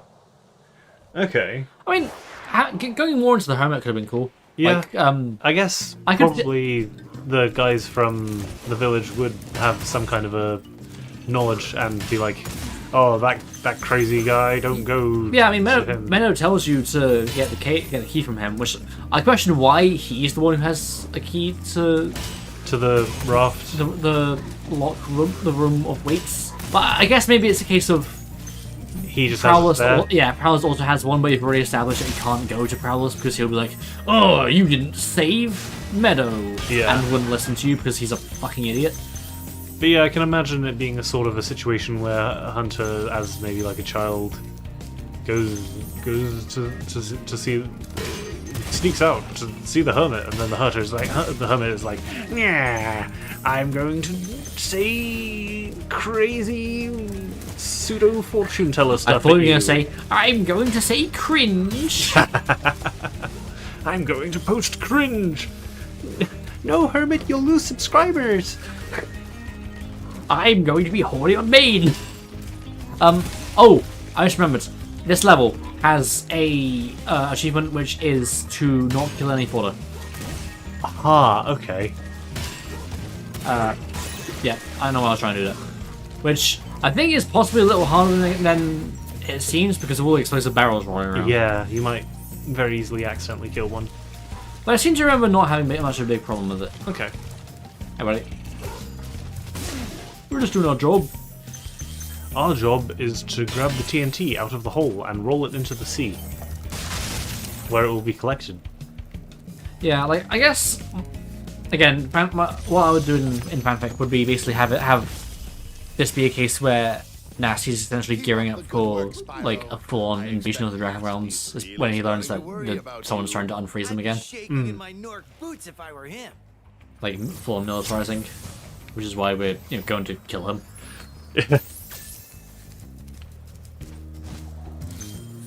We can't allow the rise of another power in the Dragon Realms. Damn. Hey. I don't know why that's the noise I decided. Yeah, it's a rat. Squeak. Also, I know it's because Spyro is small, but damn, those are big rats. Yeah. I mean, have you seen how big rats can get? No, I'm not entirely sure I want to. Yeah. Master Splinter, Lucas used to call the big rat at the back of the pizza place where he used to work. Wait, sorry, who? Lucas, one of my uni friends. Oh, sorry, I thought you were talking about the actual character, Master Splinter, and like, I'm pretty sure he's a mutant rat. That's why he's so big. Yeah, no. But no, I get what you're saying. Oh, you know, the floor here really reminds me of Concurrent Skies. I'm sure I had like some checker patterns. Yeah. There was one more in Dawn of the Dragon. Ignitus no, and his name is Mason, who might as well be the legend version of Blink from Hero's Tale. I guess he's like, if you want to compare Moliere to Professor, honestly, I feel like I don't know. I feel like Mason is probably more Professor-like, just because the one thing he does is he's asked to look at something like an object, which I mean is it's like scientific research. Like science. I touched it. Yeah, It's strong magic.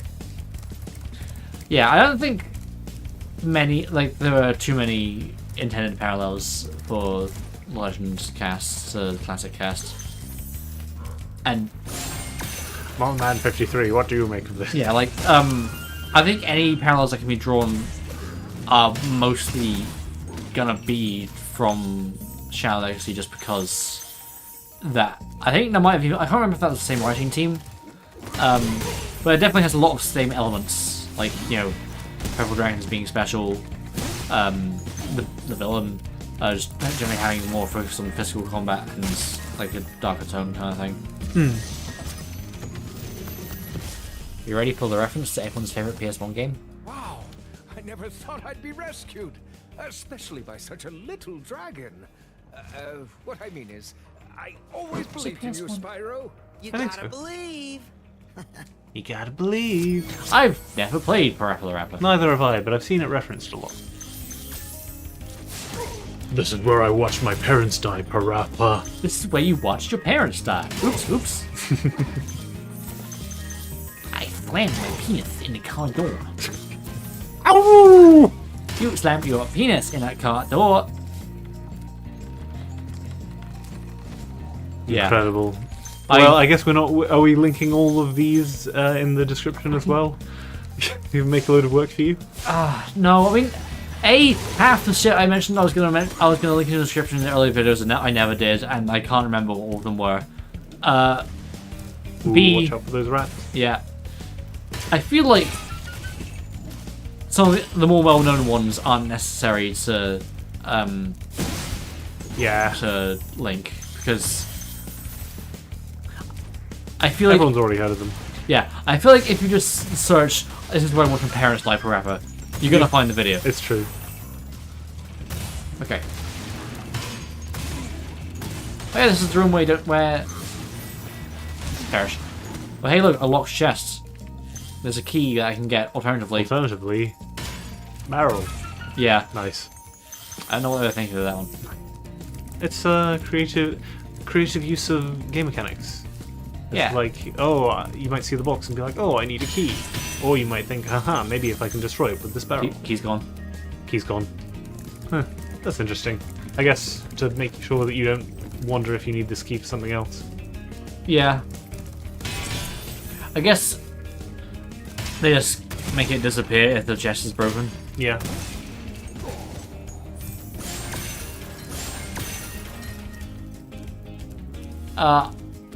I generally don't like the music of pretty much all of the Nasty's Worlds levels as much as the original.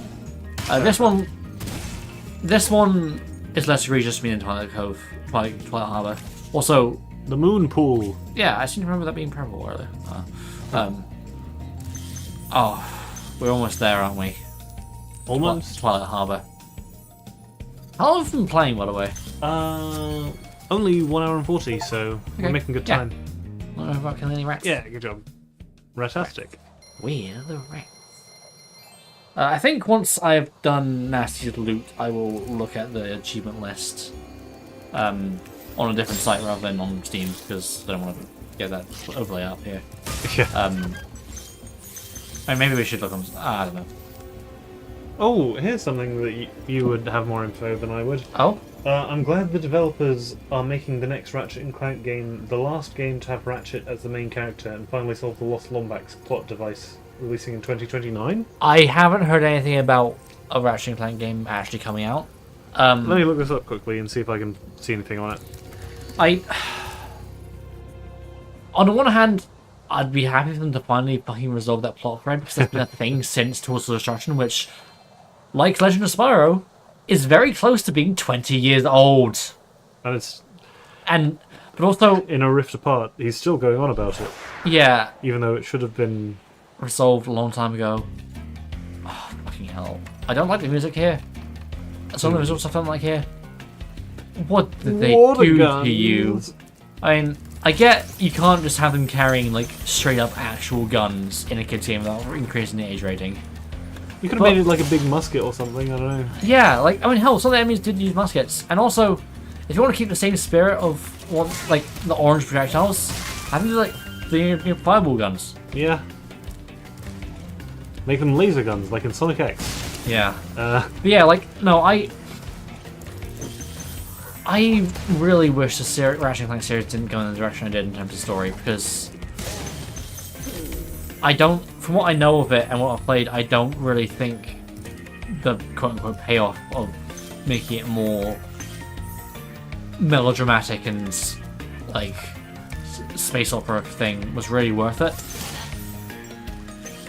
Like, when I think of Ratchet and Clank, I don't think, oh man, lost races and time shenanigans and stuff. What I think of, and Ratchet and Clank. What I think of is the world like. It's just me being an old curmudgeon old fool. But like, I think of like the anti-capitalist capitalist satire, and the cookie, like the guys you meet as you just travel the galaxy who are just making a living. The kooky advertisements that are like, here, come to this planet to get this thing. yeah. And you get there and it's like, wow, why the fuck did you open a mall in a swamp? Tongue-in-cheek satire, and I mean, the first game did have have some good character work in it. Yeah, that's also a thing. I feel like from what I know, none of the character work that I've seen in any of the other games honestly comes close to the stuff in the first game. And that's not necessarily a black mark against the other games, it's more just that, well, I mean, I just feel like when you, like, there isn't really a moment, like, in the other Ratchet games that really gets to me the way certain beats in Ratchet 1 do. Like, on the planet where Clank was created, Yeah. how you meet his quote-unquote mother, that's basically just a screen of text, Yeah. the machine that made him. After seeing the info bot and everything, Clank says, "I will try to make you proud, Mom," and walks away. And the text on the screen says, "You already have." Yeah. Like that's good. it's text on a fucking screen, and it honestly has more heart than half the shit that comes in the future series. And I'm kind of like, What did you think about the story of Rift Apart? it was fine. Ah. Honestly, it's better than the remake game by the process of not being the remake game. I quite liked what they did with Rivet, honestly. She did sort of feel like an attempt to make a character more like Ratchet 1 Ratchet, but also generally less abrasive. I see.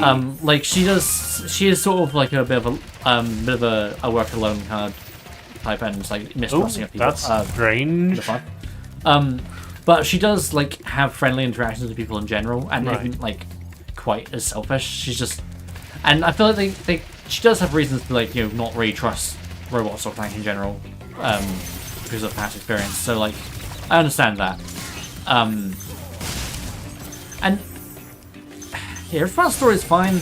I think I generally very quickly got weary of, I'm gonna call it multiverse fatigue. Oh yeah. Or like the dimensions or that kind of thing. I was like, nah.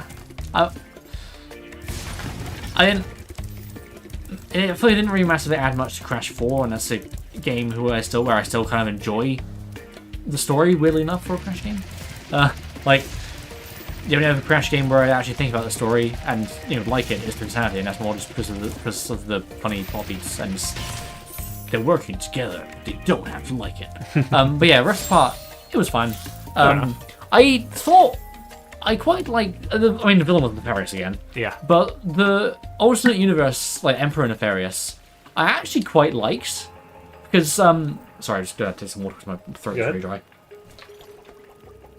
Because like he's successful, and he actually is a bit of a threat whenever he appears, but there are moments that show that he's also just as much of a wimp and a coward as his Prime Universe counterpart. And like I like how Nefarious spells it out. Main Nefarious spells it out because the audience is children. But like Emperor Nefarious' victory against the Resistance. I mean, he celebrates before he's even like defeated Ratchet and Rivet. So like premature. Like he says it feels hollow because like and Nefarious is like, hey, maybe because you've been chasing success victory itself, success itself, that's not what success brings. Now that you have success, everything's meaningless. So he's like, you know what, fuck it, I'll just conquer everything, and like just basically just refuses to admit that he's like that he's lost when he has and everything. I see. And there's a funny moment during the final boss. During the boss fight, he keeps. I need to get some rats. He keeps using the Dimensionator to like call in more reinforcements, which is putting strain on the fabric of reality. Right. At the end of his fight, when he has 1% of health left, he fires it, and basically nothing but just fish pop out because he's exhausted all of his resources trying to kill you. He's like, well, nothing's left. Right. Also, yeah, he kind of dies just begging for his life, for screaming and everything. It's kind of satisfying as well. Cool. So he was one of the more enjoyable villains, from what I know, because I mean, fuck. From what I've played, I'm dead. Damn. Is that my first actual death? Possibly. Unintentional. Yeah. Okay. From what I know of later games, from what I've played of Tools of Destruction, Tachyon kind of sucks. Right.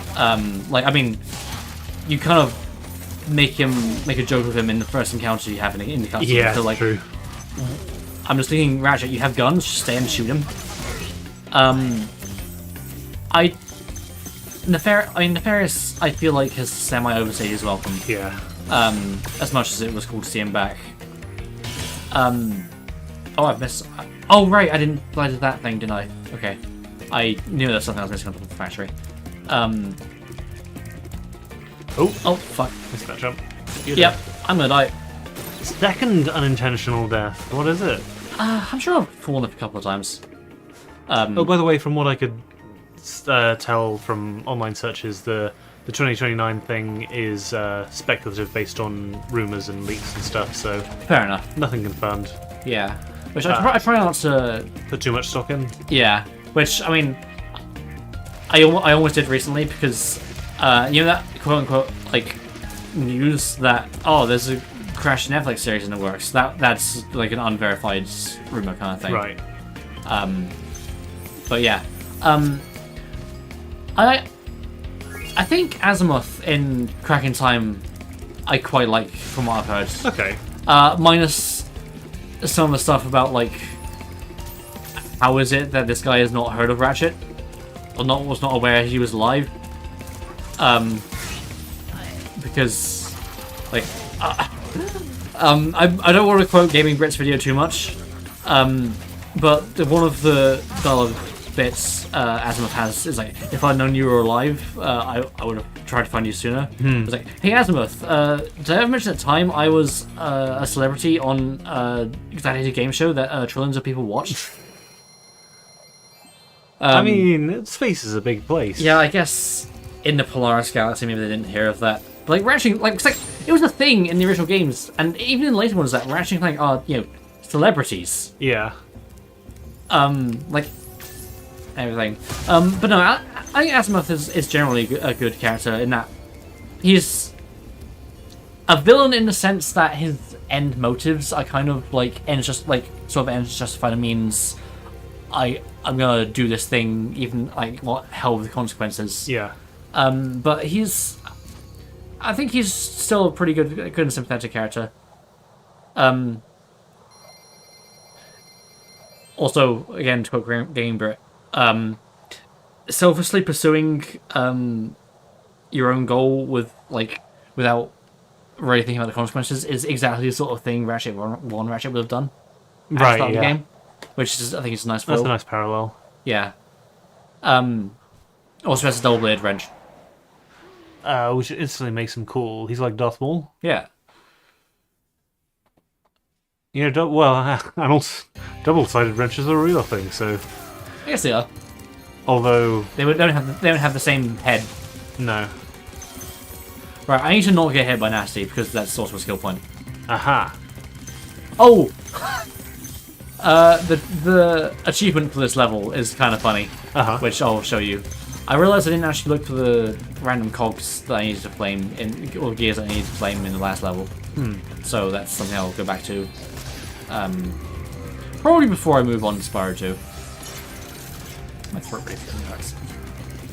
yeah. I mean, I'm not expecting us to start Spyro 2 tonight. I am. I'm not. Oh, really? I mean, we're almost done. Yeah, but we're almost 2 hours in, so I don't mind starting Spyro 2. I mean, we did that last time, essentially. no. Okay. We don't have to pay much. I was thinking it'd be cool. Okay. Yeah, I don't really hear many positive things about any of the later villains in like the weird spin-off years. And then fucking the movie tie-in game, Ratchet and Clank.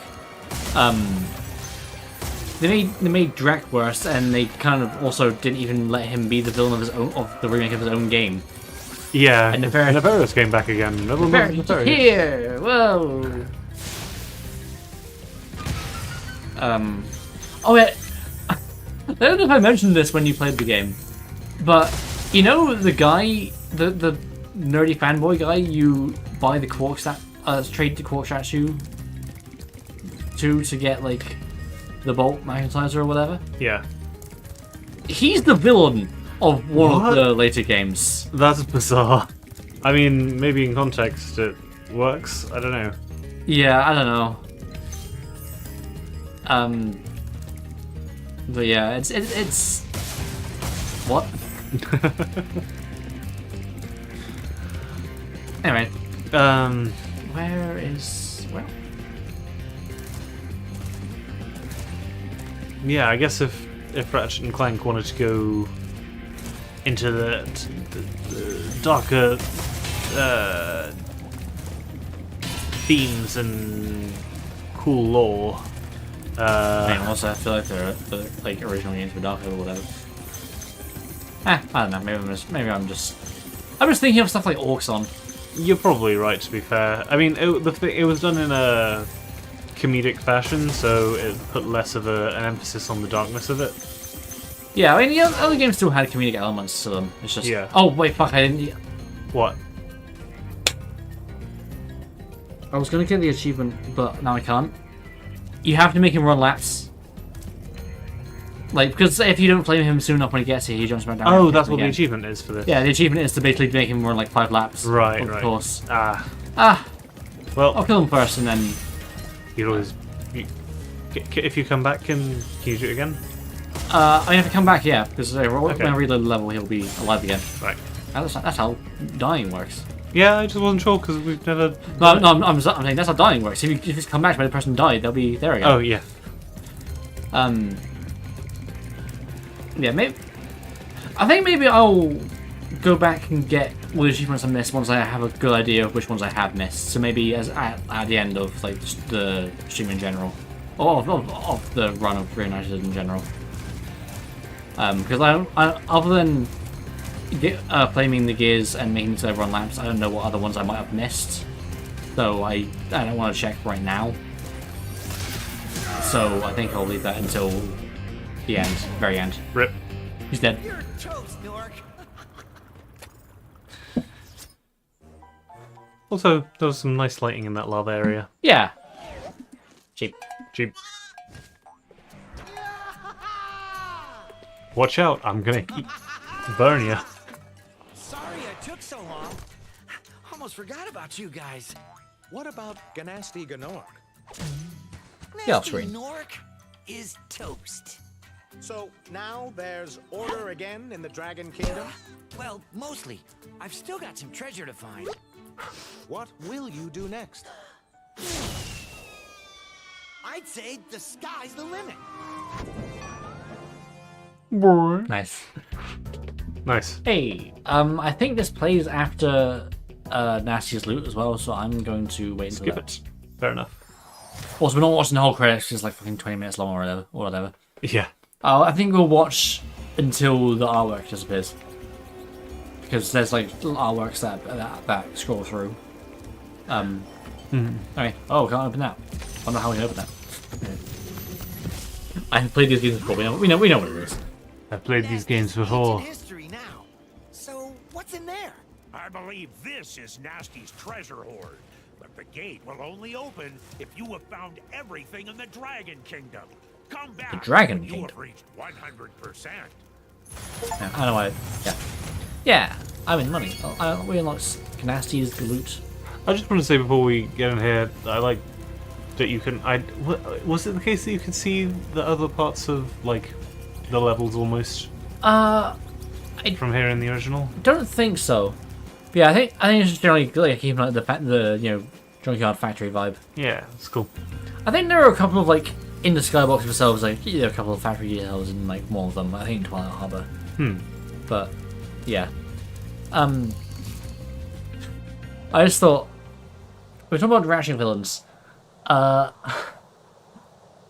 Would you consider any of the Jack villains amazing?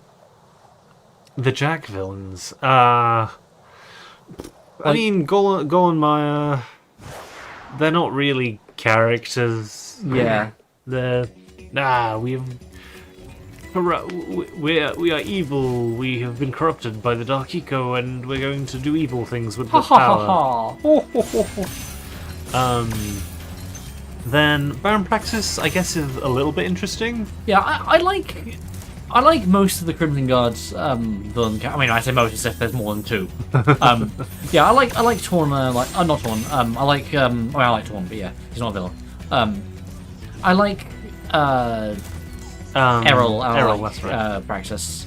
I think Praxis, part of my liking of him is Fancy Brown. Yeah, but it's like It's Mr. Krabs. I think he's got the whole thing where he's like trying to run the city whilst keeping the metalheads from destroying everything, and also But he's also kind of a fascist. yeah. I didn't care as much for Errol. Always in 3. build a second bomb. Yeah. Errol in 3 feels like a completely different character, honestly. Yeah. But yeah, he works as like a good low level, like Yeah. rival for Jack. I was Jack. Was it? Dark Makers and Vigo. Or I mean, Vigo, Vigo. I kind of like as a obstructive bureaucrat, but also like he's actually not that much of a threat. Yeah. And also, I like he has my favorite scene in the game is one that includes him, even though him being there is like my least favorite part. Like the part I care about the least. We'll get there when we play Jack 3. He's just sort of a conniving little schmarmy. Yeah. I like the concept of the Dark Makers, but I think it doesn't help that there isn't a Dark Maker character. Yeah. Like, I get. Well, they're it's like supposed to be sort of like an almost like an Eldritch Force, I guess. yeah, but they can still have like a queen or whatever. Yeah. Because like they're essentially like what the Gore and Maya were, but on the scale of the precursors kind of thing. Yeah. Which they're interesting conceptually, but not interesting in actuality. yeah. Jack X. Hey, don't jitter away from me. Well, villains and that. I mean, the real villain is. You have a habit of people to die, don't you? You get used to it. Yeah. The real villain is Crew, right? I mean, Crew's dead, but yeah. Well, yeah, posthumously, and Yeah. his daughter, I guess. Rain. Yeah, I guess Miso, was it Miso, the crime boss, who is also the presenter? The presenter is Miso in a wig. But yeah, I don't really remember much of the plot of Jack X other than it maybe might like. Oh, are we going to question whether Jack did the right thing in previous games? Lol, no. I don't hear good things about Duke Skahid in Lost Frontier. I mean, I haven't played it, and I don't really remember the cutscenes either. I mean, you've played a bit of it. I've played a little bit of it. We did play that somewhere. I mean, obviously it's kind of hard because it's like mine, but yeah. Speaking of Jack and Daxter, this is just like the magma tubes, whatever it's called. Lava tube. Lava tube. Yeah. It's exactly the same. I like how we've managed to not talk about the game we're playing for a lot of this. I mean, it happens a lot. It looks cool. Yeah. It's mostly the thing. I hate this guy. There we go. Do we think Kane from New Beginning could be a male llama version of Sheila because he was in a mountain area? I mean, if you're gonna compare them, they have some similarities. They're like, do they? Well, yeah, they're defending their home, which is in the mountains, and the goats are kind of like llamas. I guess. Honestly, some of these comparisons are pretty tenuous. I mean, I'm all for making tenuous comparisons. Like, it's fun, but like, yeah. I guess you maybe hey, when we rewrite the Legend series, let's just replace Kane with Sheila. I mean, having more stuff from... I'm not sure how I feel about having more stuff from the classic series, like, references. I mean, I guess expanding on Avalar a bit more. Like, then there was concept art of what looked like a fawn, so again, having fawns would be nice. Is that... What are you pointing towards? I mean, the whole joke with Sheila is obviously Australia. Yeah. I'm not sure if we can really fit... Because Tall Plains has sort of... I'm stupid. Well, yeah, this is something that was often in the original that I quite like. I like that this still has like castle elements, like this was... Right, yeah. I guess part of the Dragon Realms that they just kind of just... bolted some metal and machinery onto to industrialize it. Industrialization is bad. Yeah. I mean, I subscribe to the Tolkien book of visual... I forgot about this room. Yeah, visual design. Yeah, originally that was just a portrait of him, and then they have a whole load of like the motivational posters, which honestly I think they kind of played a bit more into the fact that Nasty might generally have self-esteem issues. Yeah. Imagination, crimes of devastation. Patience is for dragons. Knowledge is the power of turning dragons to crystal. I like how it's with a G. I really like that one. Practice. It's not about being the best. It's about destroying everyone else. Nice. Yeah. Confidence. There's nothing standing between you and your goal but a little tiny purple dragon. Teamwork is for Norse who can't do it themselves. I'll just make my friends. Where's his couch and TV? Is this meant to be fan mail for Ganasty? That he's made for himself, or yeah. that he's made for himself? Yeah, damn. Because, like, I think in the remake version of the opening cutscene, he looks genuinely offended when they, like, upset when they call him ugly. Like, in the original, he was just kind of angry. In this, he looks like ugly. Like, damn. You can't just insult this guy on live TV. Yeah. You guys are assholes. Ooh, keep up. No entry. No entry. No dragons. Anyway, game's done. So it is. Are we gonna get those last achievements? I think I was leaving that. I might leave. I don't know what they all are saying, so I might leave that. We'll get them all at the end when we Yeah. have a list. Ooh, there he is! Or maybe Sunglasses Spyro. Yeah, or maybe at the start of the next part. Dragon eggs, saved all the dragons and recovered every bit of treasure in the Dragon Kingdom. How do you feel? I feel fired up, Bob. And I'm happy for the Dragon World, of course.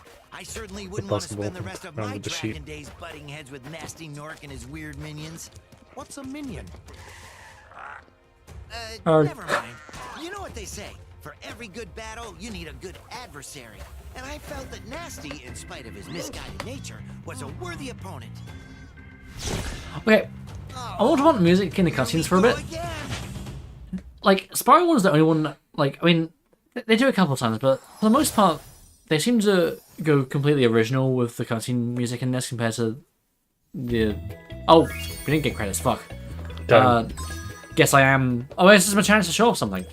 From Spyro 3, you can warp to any level at any time. Ooh, that's a good addition. Yes. But yeah, they changed the cutscene music because, like, I mean, it never had like solo release. Like, they never released cutscene music outside, like, separated with a separated audio from the dialogue. So I don't think we ever had them isolated for this game. But the original games, again, the original games generally feeling more ethereal in places. Definitely had more that kind of atmospheric vibe of the music. I forget if it was Copeland who did the cutscene music. Probably. Whereas I feel it especially in 2 and 3. It feels more generic, I want to say. Okay. Like when we get to the I'm a 4 New York cutscene, we'll get a bit of that. Okay. But they do keep a couple of motifs. Like at the end of that cutscene, it has the same motif that you use at the beginning of the game and also at the end, like the.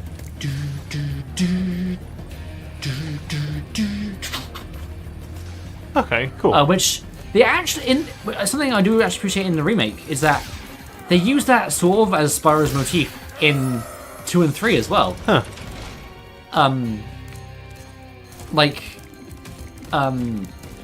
When he's heading towards the Dragon Shores portal, at beginning of 2, and when he heads into the hole at beginning of 3. Nice. It's like, hey, it's the start of the Spyro adventure. Yeah. Which I feel like there's not that. I mean, I know the cutscene music comparison is talked about, but I feel like that aspect of it isn't really mentioned. Anyway. Yeah, I mean, run you. I guess Spyro music is known more for its just generally good compositions than its like use of like leitmotif or anything like that. Yeah, like I mean, honestly, in the original games, in Spyro 1, Spyro 1's the only one that already had a leitmotif of the original trilogy, which only comes back like once in 2, and that's for a fucking minigame of all things. Yeah, like, I mean, there are a couple of like incidental cutscene pieces that have some motif stuff going on in 2 and 3. Like, I mean, it's more just like a kind of sound kind of thing. Like, there's it's a sample I noticed in a lot of older revival Doctor Who episodes. That's used for like when Ripto's on screen as well as just general like guitar stuff going on. But yeah, anyway. I think in Dawn of the Dragon concept art, there was a male goat character design in it, making you wonder if they had an idea for Allura to get incorporated into the story. Yeah, that was what I was saying in the Allies gallery. There's like what looks like a fawn, or like sort of or a goat. Yeah, goat character, which like makes me think they were considering incorporating more than just the cheetahs from Avalar. Yeah, I mean, I feel like in the especially the early development stages, you're almost guaranteed to get. You're gonna hit me or something, or no? You're almost guaranteed to get, because you've got a group of people just spitballing ideas in a pre-existing genre. They're almost definitely gonna think about whether they should incorporate pretty much any other character in the series. Yeah. So it wouldn't surprise me at all if they were playing with having many more characters in it. Yeah, there we go. Woo! I had to defeat him again. Yeah, I feel like in terms of purely bringing just classic characters into Legend and not like, mixing into kind of thing. Yeah. I feel like any character who uses sort of like technology as their main gimmick, I feel like it's probably not going to. It depends. Or they'd have to change a lot more. Because like I feel like the Sergeant Bird's Agent 9 and Blink, I feel like they'd have to change a lot more about them. Potentially, yeah. No. Can I just... Yeah, anyway. Game's done. Sorry, I thought the credits would play after Nasty's loop, because it does in the original. Oh, is that an L change? It's whatever. Anyway, they have like cute little artwork of Spyro helping out the artisans, dragon dads. Yeah, he's helping carry them. Yeah, helping. Yeah, but I feel like characters like Sheila or Fox is helping. Elora or Bentley, for example, would fit more in Legend of Spyro with very little changing. Especially Bentley, because he's just Yeti with club. Yeah. Like, you don't I need could to see him change in anything. Dante's Freezer. Yeah. Honestly, you don't even need to change his personality. Yeah. Like, surprisingly eloquent and deep thinking guy who looks like a big brute is just that's just good concept. That works. Yeah. And you can have interactive Voltaire, and they can just have a thesaurus off. That would be funny. Yep. Huh. Spyro trying to roast a marshmallow, and just blew fire too far. That is what happened. Yeah, and one of these has the Cinder reference. Aha. But what I think is definitely, I don't know what else it would be.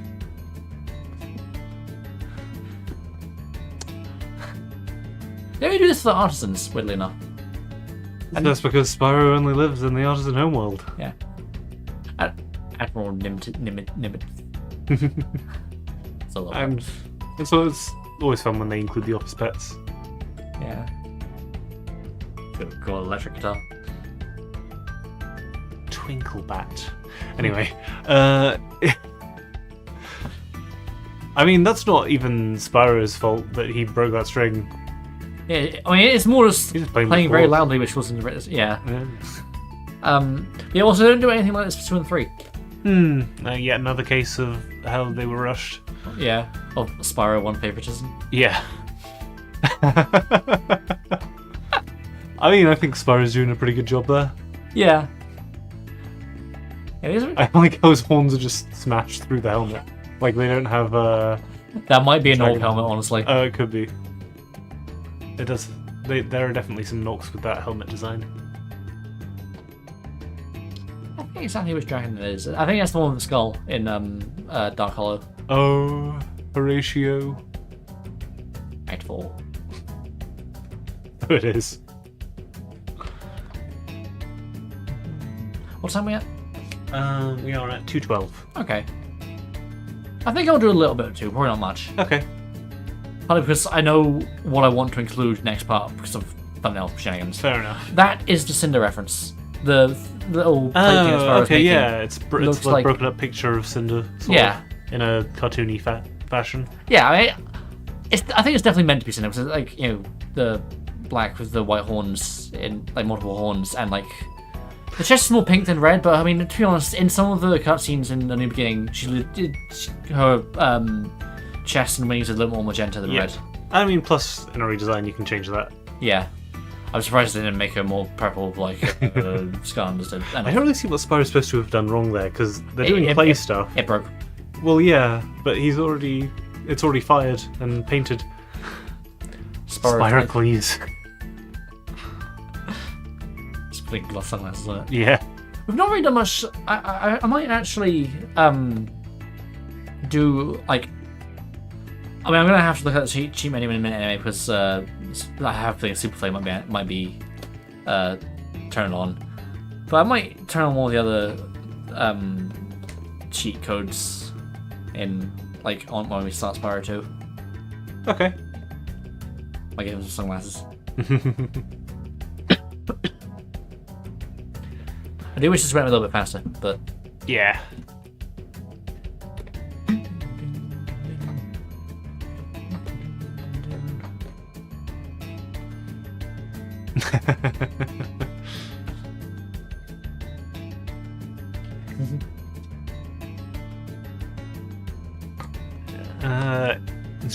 He's starting to draw a pentagram. He's gonna summon some evil spirits.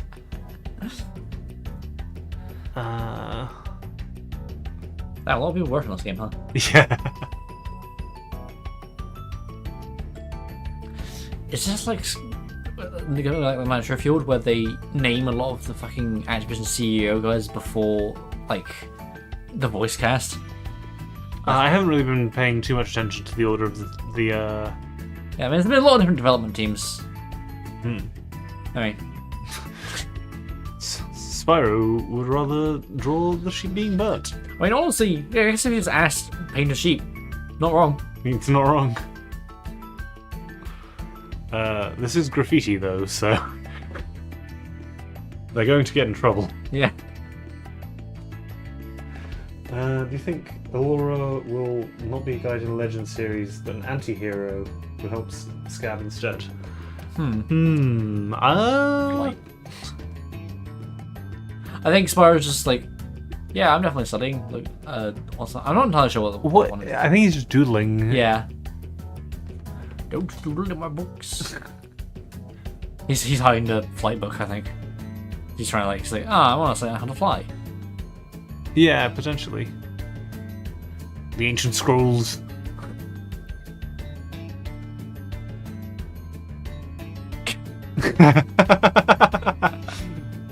Okay, but getting inside the cuckoo clock. If you had a giant cuckoo clock, would you not get inside the bell thing? Yeah. It's me. Yeah, I mean, honestly, going back to the question, I feel like they could do a lot of different things with the characters if you were to bring them into different continuity, like... Yeah. I mean, they made Hunter a lot more serious. I guess my immediate thought is that, well, Allura... Isn't really an anti-hero. Yeah, is a good character, so it feels kind of like a maladaptation of her character. So, I mean, like, I guess potentially if she, like, turns around later to be on your side. Yeah. I guess anti-hero rather than, like, villain or anything. Yeah. And I guess, it would all depend on context. Dragon Bucks. There it is. Isn't that a unicorn? Yeah, the other one has a dragon on it. Oh, yeah. With a crown.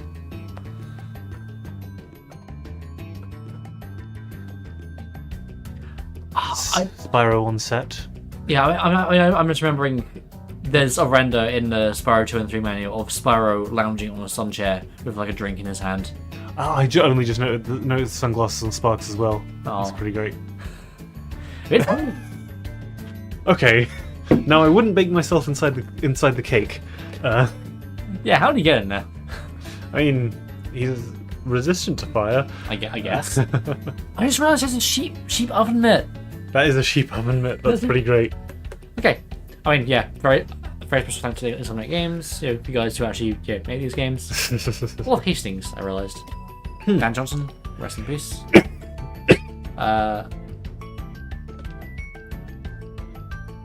Additional thanks, Charles Zambilis, original artist, and yep, and Jeff Seitz. That's who did the remixes of right. this. Anyway, we're done now. Just want to show all those. Okay, so you ready to start Spyro 2? Sure, let's give it a go. And hey, this means I can talk about the title screen and how shit it is. Yeah, it's nowhere near as good as like the actual title screens for the 3 games where they have like a cool like set piece. Yeah, that's the problem I've had with most of these like remakes. Like Insane Trilogy at least has some stuff going on, and like the menu. It's like split into 3. Yeah, it's like here's a path of Crash 1 level kind of thing, and he has the voiceover and everything. Crash 4 I think is about as bad as this, honestly. Yeah. Which is not Toys for Bob 1. I guess I understand the minimalism. That and they could have done an original diorama, but then that would be like. What about the ones from the? I wouldn't have minded that, honestly. I like that Nitro Fueled recreated the original CTR logos. Like even the Beanox logo is basically just the North logo, but with a different thing on the box and different things said. and then the title screen is the same, but Crash is like, hey, press start to begin. I'm getting tired of standing here. Anyway. I mean, I'm just saying because it's the 3 different games, you'd have to choose something, I guess. They could just make it a whole new thing. They could, but... Or have it changed depending on which game you've just played. This is the remaster, we don't make new things. Damn. I do like that how they have like level art of way last were. And also, the different games have different color HUDs. So they do. So if I were to go back now, the title screen's blue. And then if I were to go back now, it's orange. That's nice, I didn't know that. Yeah. Alright, what the fuck is Ripto's Rage? I only know about Glimmer's Gateway. I only just noticed that the silver disc in the background is a 2? Is a 2. Oh, you poor thing. I might have noticed it before, just forgot, because I don't really... I feel like I see the Game's Glimmer logo a lot more. That's fair. That was just cool. Yeah, we've got a cool talisman of a dragon. Yeah. I don't really know what this really has to do. Is it quite a 3? Not really. No. I guess the upper jaw, lower jaw, and the neck could kind of make a 3. I'm scratching it. Yeah. Shut up. Anyway, let's begin. In the world? Oh. We won't know because it loaded too quickly. Is this rain ever gonna stop? I've forgotten what the sun looks like. We should go on vacation. Somewhere warm.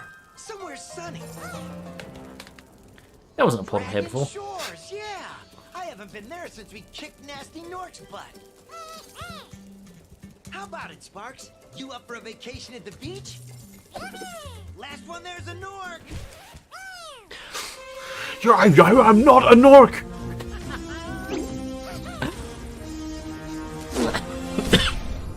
That had more personality to it Yeah. than the original. Is it working, Professor? I will say, I think a couple of these cutscenes do generally miss a couple of animation beats in 2 and 3, I find.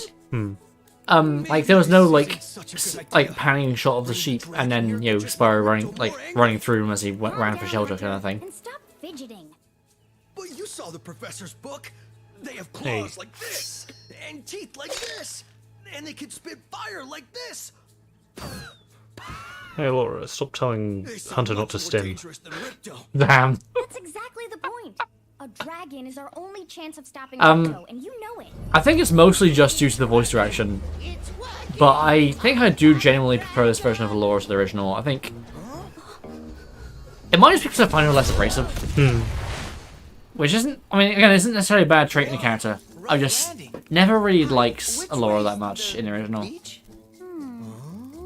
Hey, stop staring. Also, she's voiced by Cassandra Lee Morris, who I typically like the voices she does, so I'm biased. Die. Well, someone forgot to invite Don't me look to weird. the party. Were you trying to keep something from me? A dragon? Okay, this is sort of where we get into territory of I hate same voice actors doing the same scripts, but 20 years later kind of thing. Yeah. Crush, kill it. Okay, that's a change I kind of like. That Zoe like in the original, Allura was just like, "Hey Zoe, go zap him." Right. But here, like, it's like Ripto's actually trying to attack them. So I guess, yeah, Zoe did something. You could deal with us now and kill us. That was Ripto, and we have to Well, didn't Gulp swallow the scepter? Yeah, but that's still 3 bosses or 2 bosses there. True. This magic guide to Avalar. It'll help you begin to understand our worlds. Right now, I have to follow Ripto and see what he's up to. I'll meet you in Summer Forest, okay? Bye. Hey, wait a minute. How do we get ourselves into these Well, messes, pal? looks like I've been conscripted into a foreign army. Woo! The The adventure begins. So it does. Okay. Yeah. Okay. I need to turn that off. Give me a second. This truly is the gateway to Glimmer. Maybe money bags in Legend of Spyro could be the shop areas where you put items similar to Final Fantasy games, like potion, high potion, either Phoenix Down from money gems dropped. I mean, that's sort of similar to Hero's Tale, where gems were currency, and you could buy like big butterflies and jars and magazines for like your Right, left, right. breaths and upgrades and that kind of stuff. Wait, fuck, hang on. Keys, gem multipliers. So yeah, definitely could be done. Okay, Super Flame is off. Time to...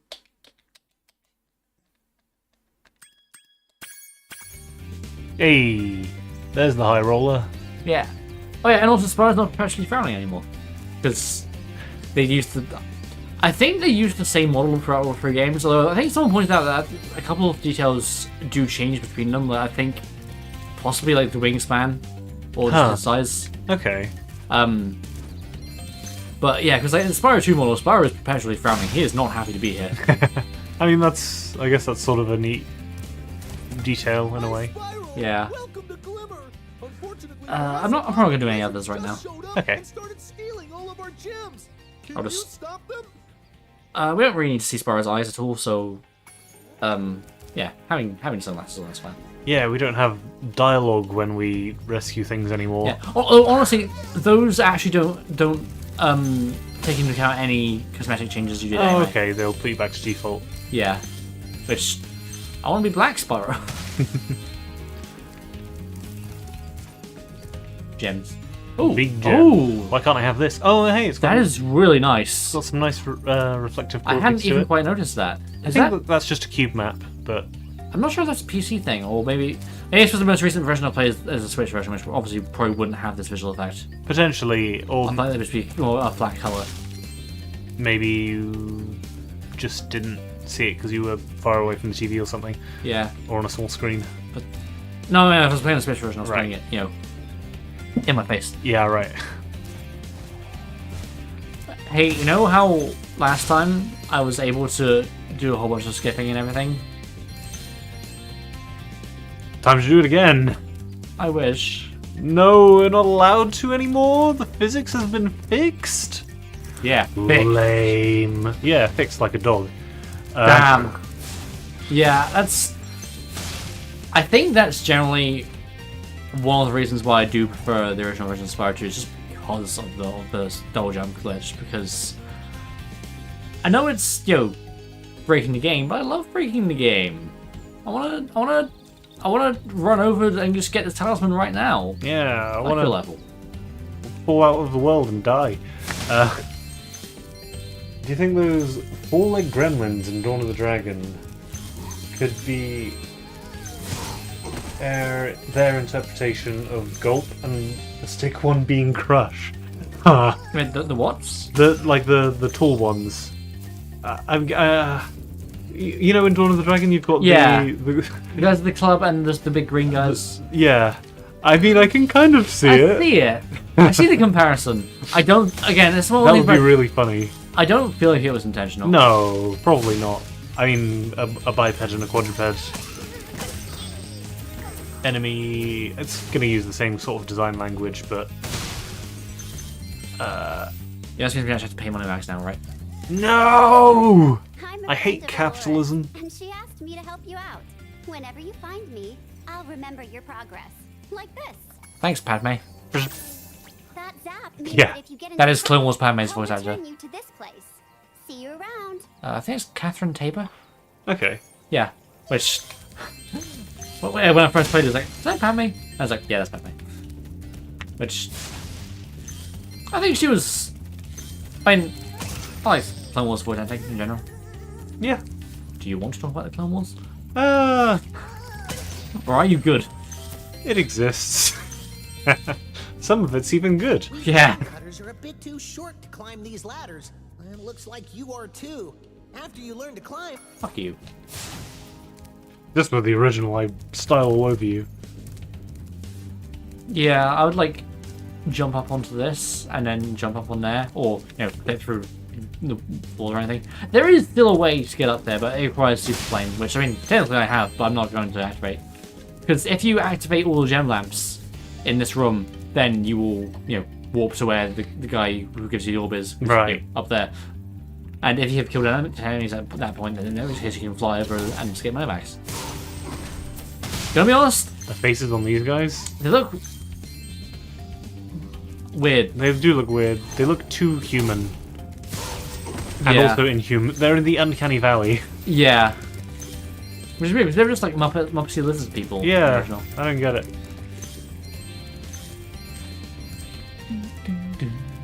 Once again, Glimmer theme. Now this is Spyro music. Yeah, the original's a little better. Yeah. Money bags. It must be the dragon everyone's talking about. Well, dragon or not, I'm afraid there is a small fee to open the bridge. Moneybags It'll cost you consistently 100 being gems to the best character. I mean, You'll have to pay up sooner. like honestly, It's the only he's way. probably the only character I can think of in the series who I think I've liked every voice for him. Yeah. And every iteration of him. Yeah. Back again, eh? And with plenty I'm of not time sure. Well, if it isn't my favorite wallet. to open Yeah. the bridge, I won't even increase the price. Like, Thank you, Mr. Dragon. I think I'll say the same for Spyro possibly, but that's not including the and stuff. So Free of charge. yeah. I hope we meet again when you have even more gems. I think he does a good job of mixing his Spyro 2 and Spyro 3 voices. Like, he's just... You can flip him now, it's great. Ooh, cannot have my money. Why don't you help the gem cutters, and they'll show you the way to Summer Forest? He has a good way of sounding condescending as well as, like, just generally, like, uptight. It's great, I love him. To get a good look around, press the action button. Try using action to look around this cave. Sounds weird. It does sound weird. Yeah, and also, these follow, still follow... Wait, hang on. Okay, so if I were to use the right stick, it follows my Inversion. my camera inversion. But the left stick has the original where left and right are fine, up and down are inverted. Huh, that is strange. I guess... I wish there was an option to... a separate option for first-person camera inversion, because I typically, like, not always, but typically in first-person cases, I tend to go for direct rather than inverted. Yeah, I think in cases where you can change your viewpoint, there should always be an inversion for each separately. Yeah. Also, option. Also, I'm surprised there's not up-down flying inversion, even though I wouldn't need it personally, because it's already inverted. So, well, I know a lot of people struggle with that, and I mean, I understand, but also I know how I feel. Spyro, thanks for helping us fight off the... But yeah, the first-person inversion I don't struggle with too much. It's just later in 3, actually, where I really wish it was an option, a separate option. Okay. Agent 9. Oh yeah, of course. Especially because he plays more like a twin stick shooter. Mm-hmm. Especially in the Fireworks Factory minigame where, you know, it's first person. Oh, I can hit that. I didn't realize I could hit that without jumping. I still need to flying. flying. So I need to fly though, but yeah. I think you can fight Crush and Gulp in Spyro Orange and Purple crossovers alongside Season of Flame. Yes, they're in both. In Season of Flame, they're individual bosses, and in Spyro Orange, they're the second boss. You put them together. These little lizards have eaten my entire crop of gems. It's not a great fight. Like conceptually, it's fine. They're too fast for me. But I don't. It's a little boring, and it's also again, you're on ice, and you already have Orange's Nice shooting. slippery, not good controls. Right. The fights in I mean, honestly, they kind of have both have the same fight in Season of Flame, because you both have to pick up like one of their projectiles and spit it back at them, kind of thing. But it's just different arenas, and Crush jumps around. Gob doesn't. Do you remember much of their fights in Season of Flame? Clearly not. Yeah, the only game where they're in but they don't have a boss fight is Enter Dragonfly.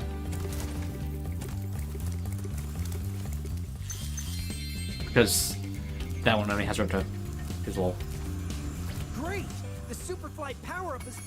I'm not listening. It sure is. I'm not listening to every single character. But they've been revoiced. Yeah, and Recast. have them as shit.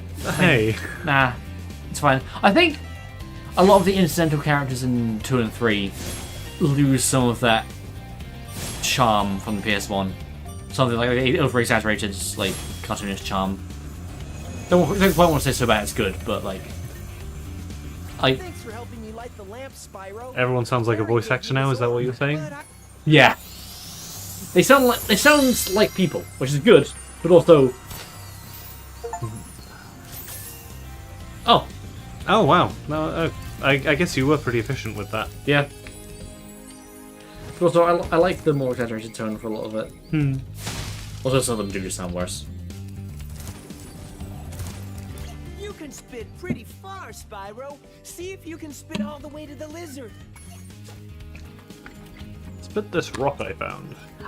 I don't know why, but I keep getting spitting as a mechanic that was introduced into. I guess it was introduced into. I never really thought about it. I'm very chubby, Spyro. This was I think the basis for the chubby Spyro mod. Alright, I see. Which I've been eating too much. It's a thing. Yeah, ooh, hovering. Ooh! There is a slight thing about the hovering that I don't like that I'll sort of get into. Is it when you hover from a short distance? Yes, which I'll demonstrate that when I'm... Okay, I've got everything up here. To hit that lizard up high, you'll have to aim. Yeah. Okay, so if I were to, like, say, try to hover immediately after gliding, you just drop down like in Spyro 1. Whereas there's, like, a bit of a delay before it actually allows you to hover, which is, like, isn't too... I don't know why it's a thing. I mean, presumably it's to stop you from getting extra height by doing the hover jump. I guess. But, like, there are some glides that are honestly harder because of it. Like, a couple of very short glides in, like, places like Freeze Harbor that I've found are genuinely harder just because I can't glide as quickly as I can from...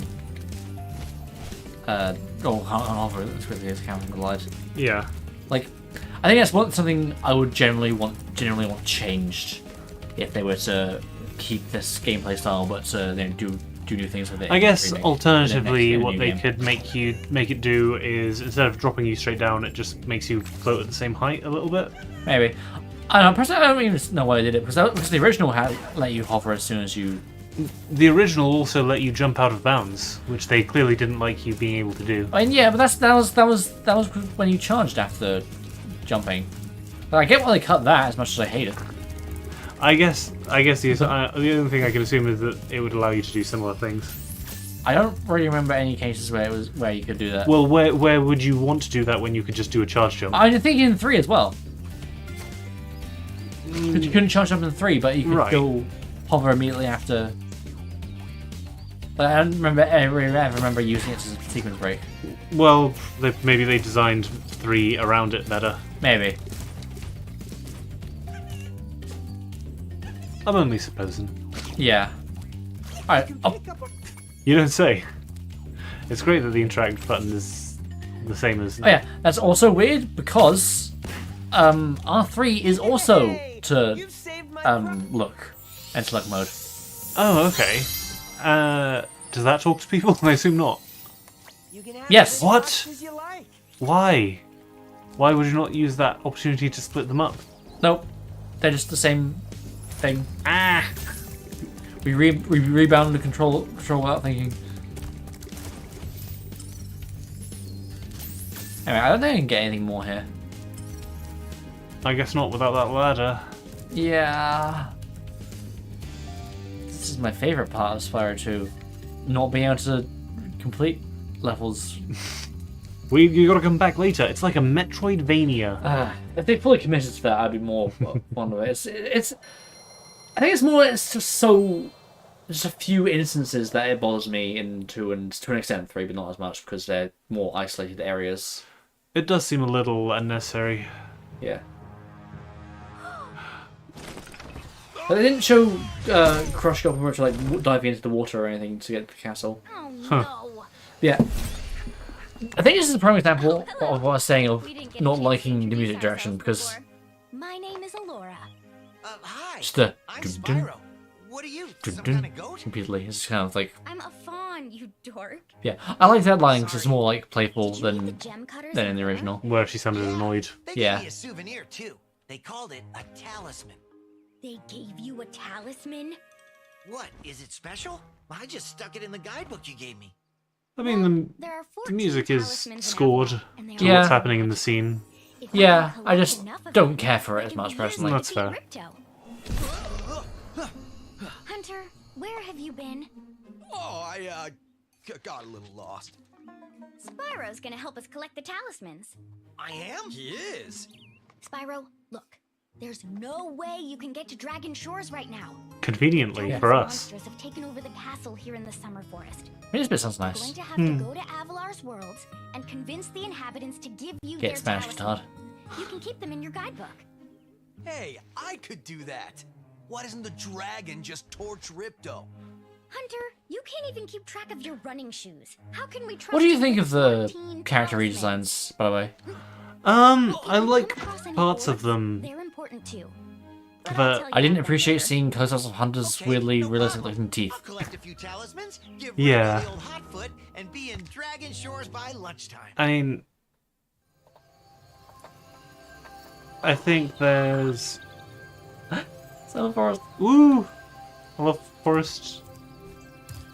I love summer. Sorry, I interrupted you. Like, I think about, like... I think it is mostly in the faces where the redesigns are a little bit odd. Yeah. Sometimes. Like, Elora also has a bit of it with, like, her eyes are a lot darker now. Especially compared to the lower half of her face, so it looks like she's, like, almost wearing a bandana. I think Alora's character redesign I'm probably most fine with. I think I mostly consider it glow up. Moneybags is fine. Moneybags Yeah. is good. I like how smart he looks. Yeah.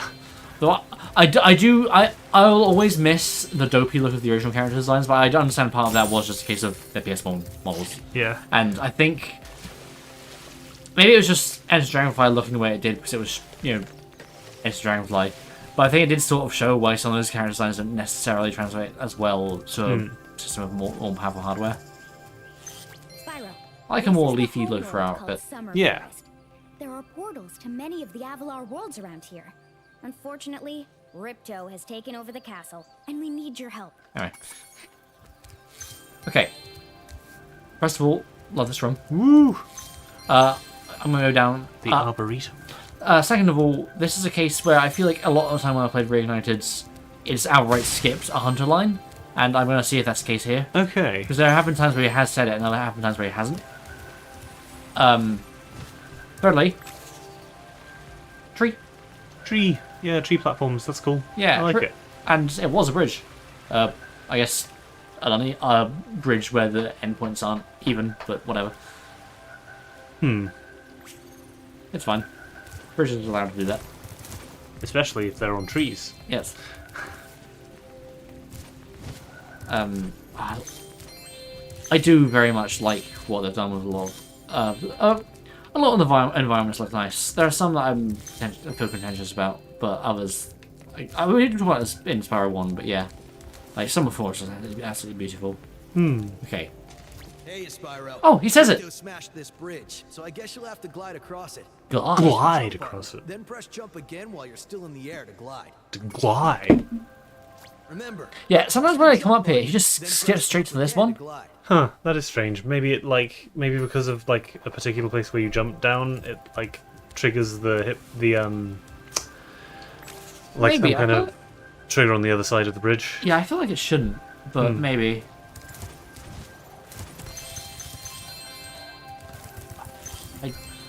Memories. Yeah, I think, funnily enough, I think the Spyro 2 homeworlds are the ones where the music sounds the closest to the original because it's mostly just one sample. Right, yeah. But they had a couple more flourishes here and there, but they're quite subtle. It's not like a full music track. Yeah.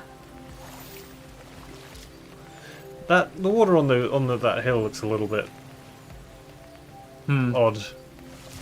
Yeah, I mean, yeah, we'll get to these platforms in a minute, but it does look weird. It's sort of just flowing into nothing. I mean, you can see it's sort of flowing. Yeah, here, it but is. Here it's not. Where's it going? Hey. Sorry, Spyro. I'd love to teach you how to swim underwater, but not as much as I'd love to take your treasure. Anytime I can't pay money back, I'm going to hit him. Understandable. Punch a capitalist.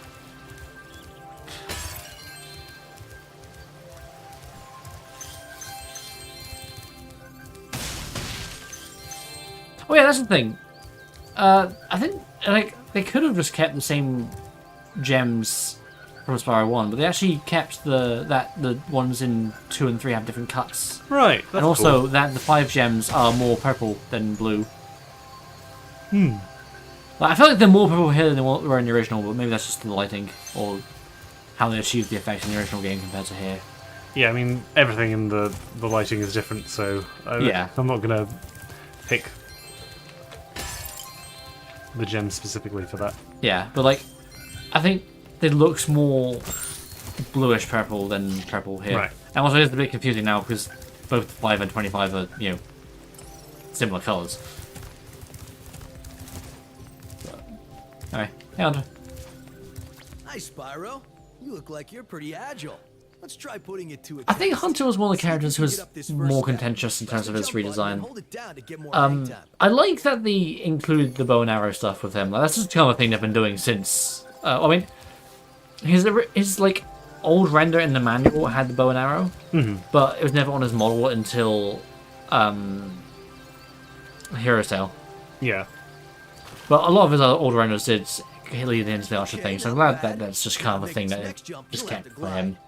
Like, it's something I like about him. I think he looks fine generally. I mean, he looks like a cheetah, I guess. Yeah.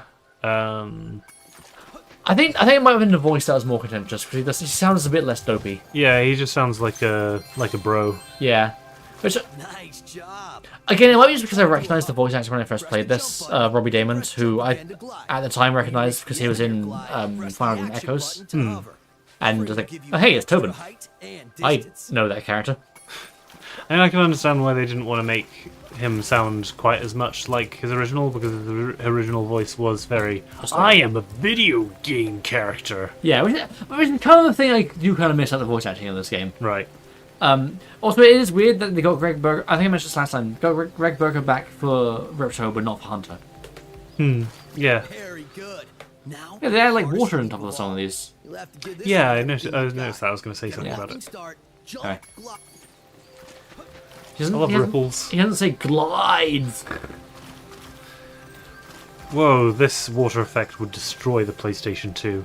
Yeah.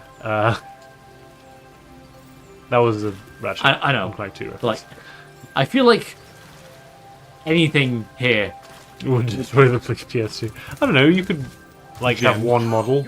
Yeah. Athlete. If I hadn't He doesn't pronounce athlete weirdly. 0 out of 10. Athlete. Here's an orb for your collection. Never make fun of how someone pronounces something. They probably read it in a book. Yeah, but that's one that doesn't have extra E's. Yeah. I'm just taking a break right now. I've got to rest for the next big race in Ocean Speedway. People have said he sounds like a voice someone would do for Sonic, which I kind of... I can hear that. I hear it. But I like it. I do like... It does seem sort of leans to the fact that Hunter is kind of, you know, smug, despite being a bit of a coward. Yeah. Like, honestly, that opening cutscene with him did a great job of showing how cowardly he can be. Like, how nervous he sounded about the prospect of there being a dragon. Anyway. Well, he got over it quick enough. Yeah, and I was like, you're a dragon? I'm gonna go to Colossus, because if I go to Idle Springs, I have to come back because of water. Away we go. I like the new Ripto banner. Yeah. Like, the old one was cute. But like this one, I think, makes... He looks sinister. Yeah. Oh yeah, I forgot all those priority levels and intros. I feel like some of them don't quite hit the same, like, good pacing beats as the original, but it's fine. Their chanting isn't 0 out of 10. Yeah.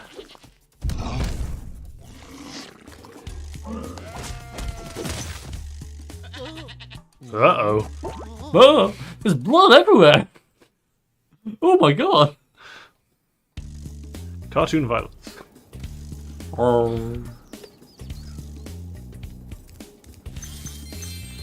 I think this is.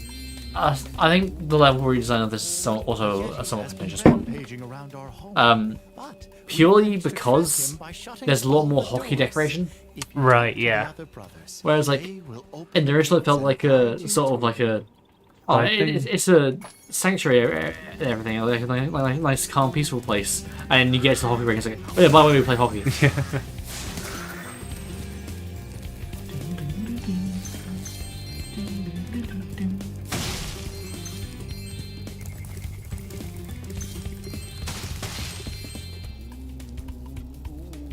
They added reverb to the. Yeah. I think it's a bit hit and miss of which samples they like when especially Spyro 2 use like certain vocal samples or anything for some of its music. It's a bit hit and miss which ones are kept and which ones they just reinterpreted.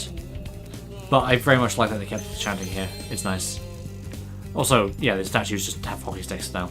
It's like, yeah, we get it, guys. Like hockey. Yeah, it's a bit much. I do like that you can see these guys' eyes like go red when they go near you, as if they're like possessed. Oh, is it that they are possessed? Was that a thing, or is this just something they added? Because obviously you've got the evil spirit. Yeah, I think they mentioned that the Yeti rampaging has just generally upset the balance of the worlds of this world, so they're generally making it less peaceful than it used to be. Enemies like those yaks are too big to be charged. Your flame. Yep. I have played the first game. Okay. Last time I played this level on, I think it was on Switch. I ran into a glitch where this goat here was. I think it counted me killing him, or maybe it didn't for the spirit particle, but he was just invincible. Oh. I couldn't hurt him. Yeah, there we go. But he could hurt me. Yeah, that's bad.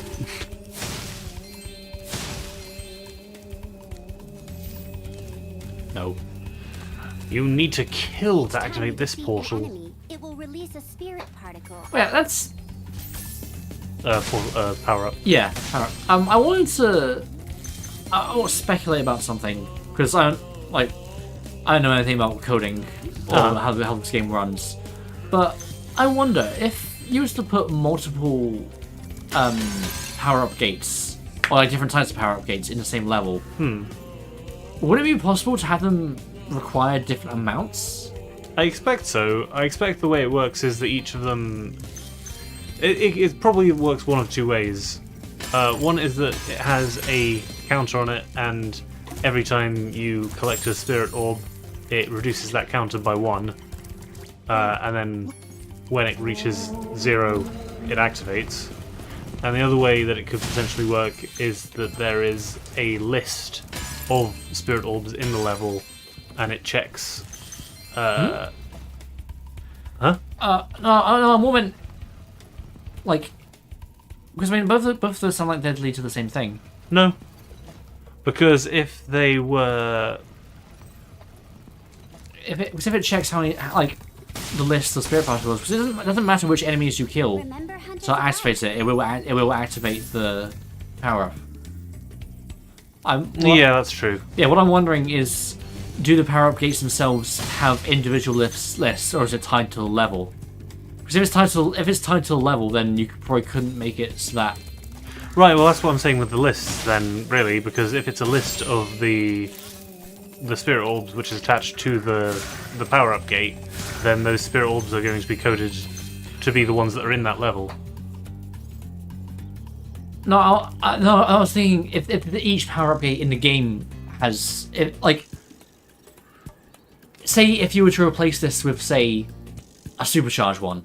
Yes. Would that still require 11, or would that require however many it needed in the level you took that supercharged one from? Right, I see what I'm wondering. Because if the latter, then you probably could put multiple in, whereas if the former, then no matter what spirit gate you put, if it's tied to the level rather than to the spirit gate itself, then it wouldn't change. I would say with almost certainty that it's tied to the specific. Each implementation of the gate will have a number. Okay, so in that case, you probably could put 2 different ones in the same level, and they would have different requirements. Yes. Okay. I don't know if any modders tried anything with that. Ooh, new power up. Yeah. Spring, big spring, roll 2 ball. It's cool. I like the power up. Become ball. It's just fun to have a big jump, you know. Yeah. There is another way of getting into that animation, which is in yeah, it's mouthful. In Crystal Glacier, which is when you get catapulted over the main level, you start spinning. I think it was patched out, but originally, if you exited the level, Spyro would keep spinning as you move, and you'd be like moving around. I think it would stop if you like started gliding. Right. Yeah. But yeah, it was pretty funny. Yeah, I don't know a whole lot about Reignited modding other than it's a pain in the ass for anything other than model swaps. So I guess I've never really seen it brought up whether you could put multiple power-up gates in the same level. Because if so, I did have an idea for like, I guess a final level kind of thing, having like gauntlets where you like basically to progress.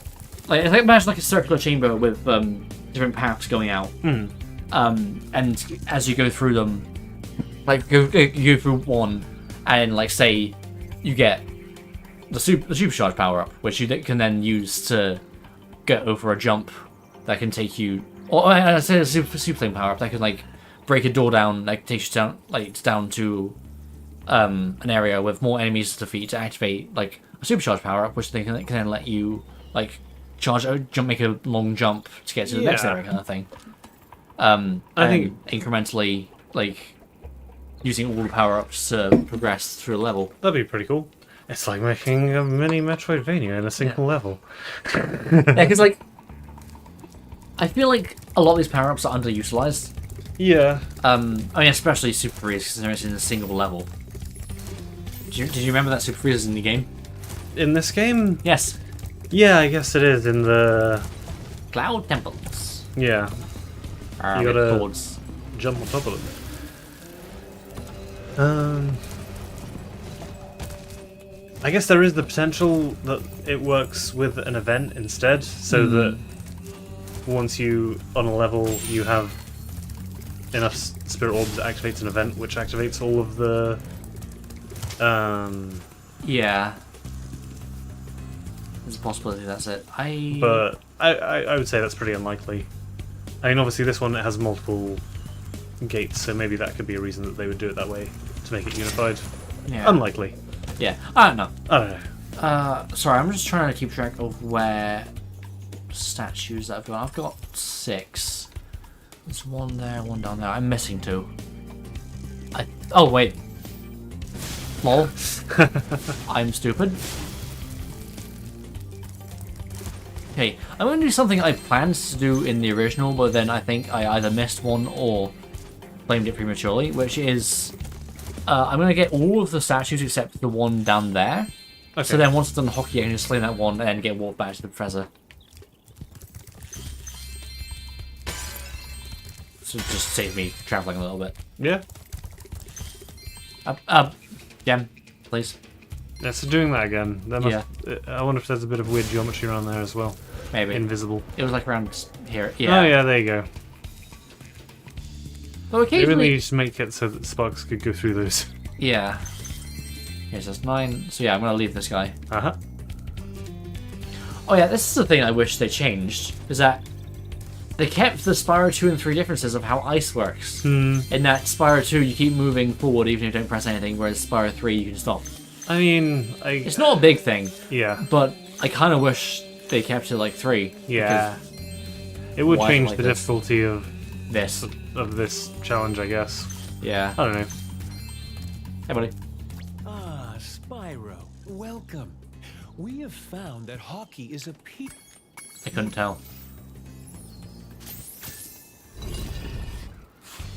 Hey. Peaceful and calming sport. Yeah, I can tell how peaceful it is by all of the guys smashing into each other with massive padding on. Yeah, that's a joke. Oh, he's a bad loser. Oh, fuck. Hey, that was clearly against the rules. He's not using a hockey stick. Oh.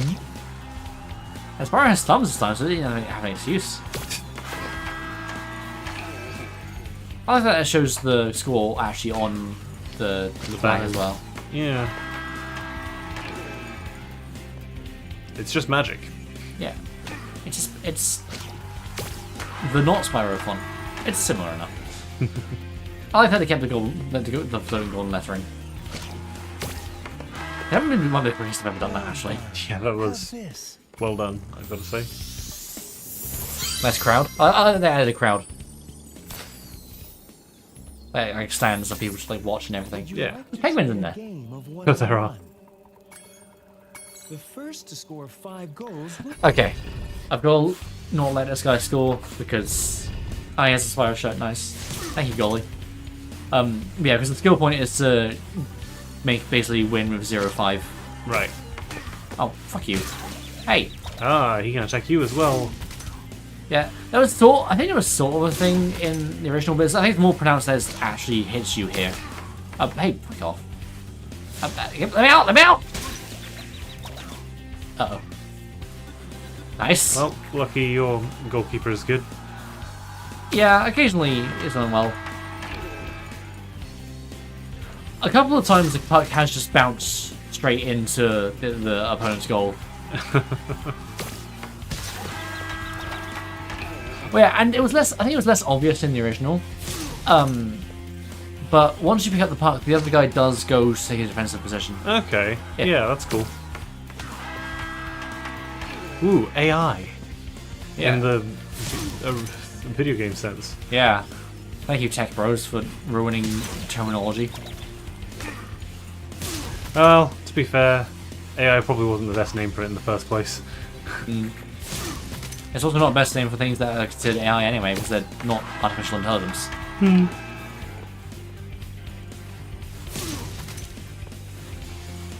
Or not in the, you know... I mean, they passed the Turing test. Did it? Yeah. Fuck. If you stare at So I feel like... The Turing test was a really, honestly, kind of not that good of a test looking at it. Yeah. The Turing test is just whether you can convince a human that you're also a human, basically. Yeah. Is it called the Turing test because Alan Turing came up with it? Yeah. Or... Okay. I think it's either because he came up with it or in honor of Turing, but I think it's because he came up with it. Yeah. Alan Turing makes me upset. Yeah. Well done, Spyro. You've scared the evil spirit away. Why don't you take this? You scared Malachor away. From the temple. They don't need it. That wasn't my thing, that was someone else's multi-different Spyro fanfic thing. I mean, it was never outright confirmed, but I think it was very clearly hinted at that was what it was leading up to. Yeah. You know, finished That the evil story. spirit is gone. It was giving me the heebie-jeebies.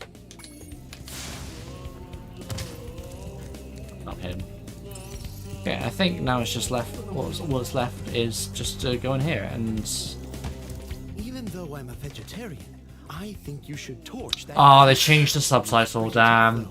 In fact, This is where. Did it stay in the original subtitle? No.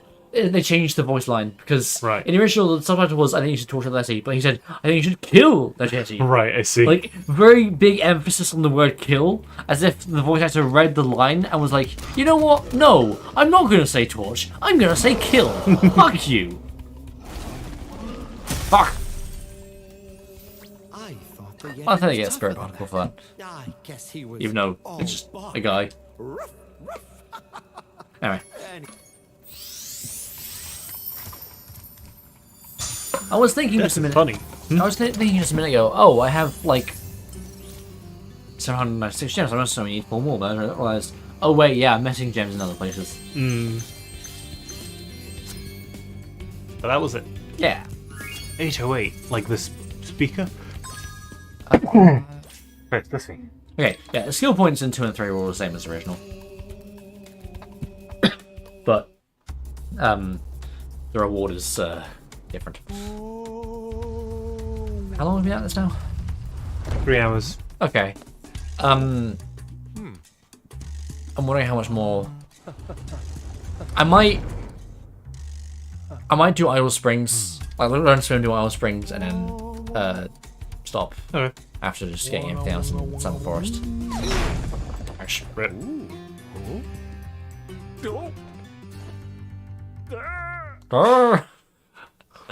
I committed manslaughter. These guys look funny. I guess so. They're like little thumb guys. Yeah, and we're gonna see more of them because Idle Springs and Colossus had the same guys, but what? Some are yellow, some are green.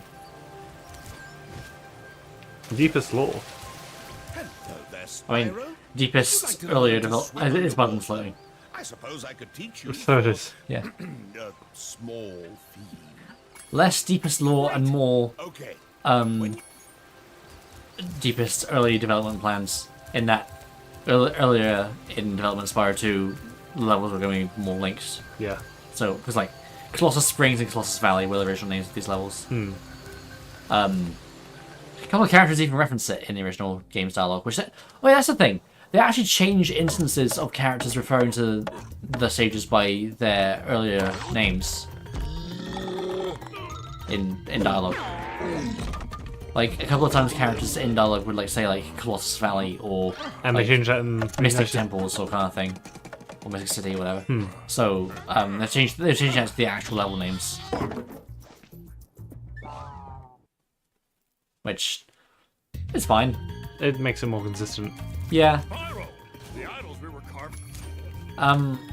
One of them I always thought was meant to be a joke, which is in Zephyr, so we'll see that next part. Because of the thumbnail shenanigans I'm going to do, I'm going to make sure we go do Zephyr next part. Cool. I don't have time. But yeah, it was the like. Now you can take a home in Colossus Springs and see the idols, which made me just think it was the character being kind of stupid and mixing the two like places up. But I guess that is just an outright just reference to another level, which is changed. Oh, yeah, I mean, potentially you could say that those giant heads in Colossus are also idols. I don't know. I suppose. They're not like this guy, who's alive apparently. Yeah, he likes fish. Yeah. Hey, water movement. It's a little floatier than the original, but it's fine. I never really had too much trouble with it, with the exception of like one bit in the seashell shore, and that's kind of it. Right. Honestly. What will become of the fanfic hole? Damn. Look at the water reflection. Yeah, I always love it when they do that. I think the original game had a bit of that, but this looks so cool. Anyway, hey buddy. I've been locked in here with all our tools, and the giant idol. Anyway, I mentioned before this is a really easy puzzle. Yeah. Jump on the corners. There's no middle one to have to worry about, so it's not the lava machine in Monog. I mean, I know you could do it. Now, meet me at the pond for the next challenge. No. This floor reminds me of the current skies. Fuck off! You're not gonna let that go, are you? Maybe.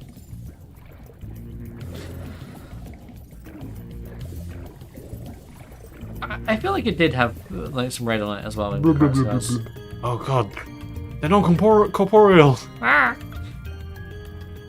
Fish typically don't have forward-facing eyes. No, well, yeah. I think there are some species that have forward-facing eyes. Yeah. Hello. Saddle says he's hungry and won't be satisfied until he's swallowed 10 fish. He's got a sensitive. Okay, this gives you actually a bit of a hint of what color fish to get because hang on. The icon only shows blue and yellow. Yeah. Also, I'm glad I have better camera control, so I can just angle down to see the fish better. Like, hey, you can Sparks. see where what's coming. Yeah. And whether to flame it. But now you can't see the idol eating it. Oh no, what a shame. Sorry, I'll quickly angle down after flaming the next one. Crunch.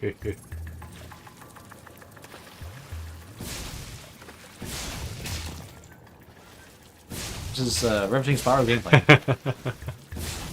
Spyro 2 improves the formula by adding a lot more things to do.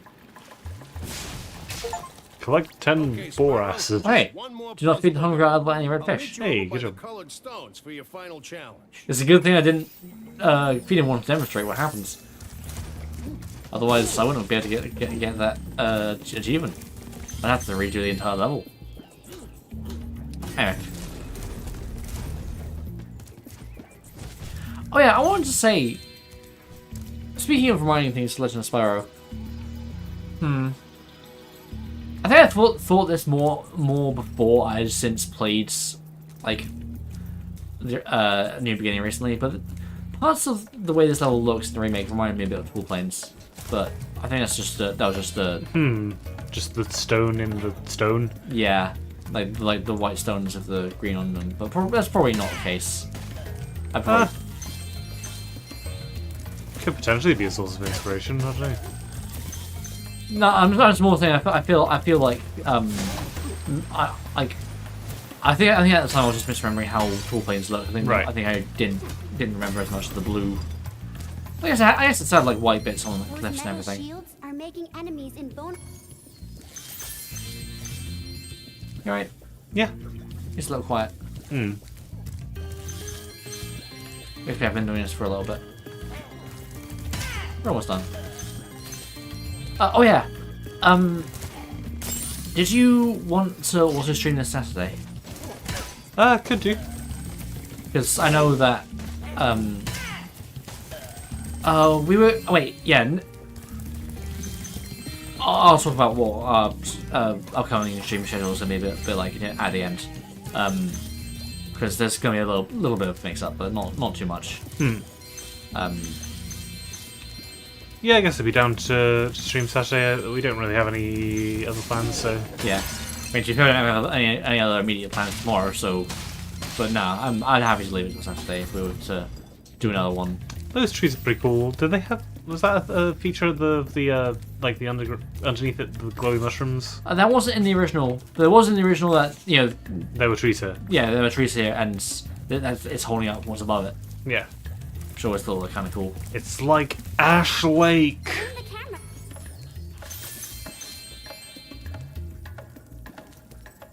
The reflection in Spyro's sunglasses is like Ash Lake. Oh.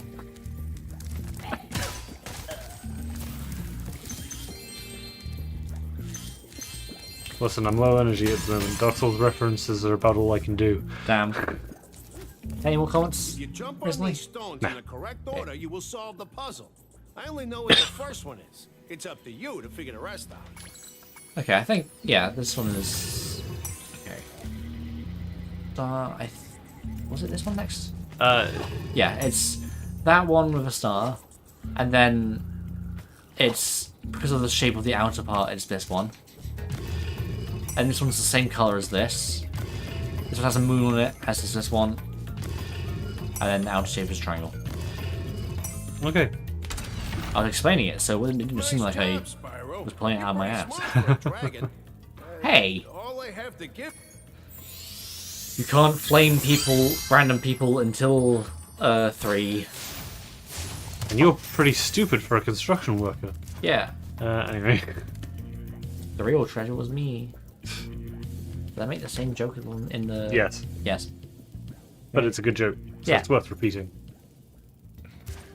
Jokes get funnier the more times you say them. Yeah, that's why Skibbity Toilet is so popular. Wait, I literally know nothing about that other than that it's a thing that was popular with younger people, and older people on the internet were like, "Oh, this is so fucking awful." And I'm like, "Cool." The children are but wrong. also, half the shit we found funny as kids on the internet was probably equally as garbage. Yeah. Head on. Apply directly to the forehead. There was a time like 10 years ago when people memed the letter E. E. E. E. E. E. E. E. Like, I remember seeing a picture of Lord Farquaad from Shrek with just the letter E as a caption. Now that's comedy. And the like, young'uns don't know nowadays. Real class. Pretty tough. If you ever want a permanent job, we've got a place for you here. But for the moment, I want you to have this talisman. I guess I'll take up idol carving, but I don't know, I feel like I'd be pretty bad at it, honestly. Personally. Yourself or Spyro? Me. Spyro did stone carving. Yeah, he was doing an okay job until... Oh, no, stone carving one was fine, because he carved a bust of himself and gave him sunglasses. Oh yeah, that's true. That was a pretty good bust. Yeah, it was the pottery stuff that he sucked at. He made a plate and it broke. Mm-hmm. He made a plate, it was AU girlfriend. You'd think pottery would be the easier of the two, generally speaking. Yeah. You know, because additive rather than reductive. Yeah, I personally would like. I guess I'm always wary of any kind of art form or crafting that requires chipping off something. Yeah, I'm exactly. always worried that I'm going to chop too much. You can't put it back on. Yeah, and I'm also generally not sure I could envision what I was making and how to, carve to get to it, kind of thing. But yeah, I don't know. Maybe practice anyway. Yeah, it's all practice. Yay! Hey, buddy. He's very happy. Oh no, he's very angry. Sorry, I misread that. It's fabulous to see you, Spyro. It's fabulous. Now that the supercharged power-up is active, you can charge through the pedestals and send the dancing hula girls over here to help me. Okay. Can I use the supercharge to break your chains? No. Whee!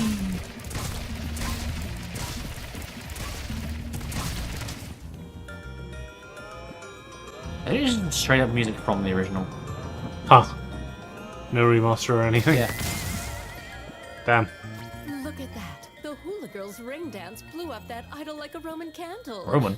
Now I can pursue that dancing career I've dreamed Rome of. exists in Take this Spyro? orb. It could help you go I mean, Season of Ice has a level called Roman City. Right.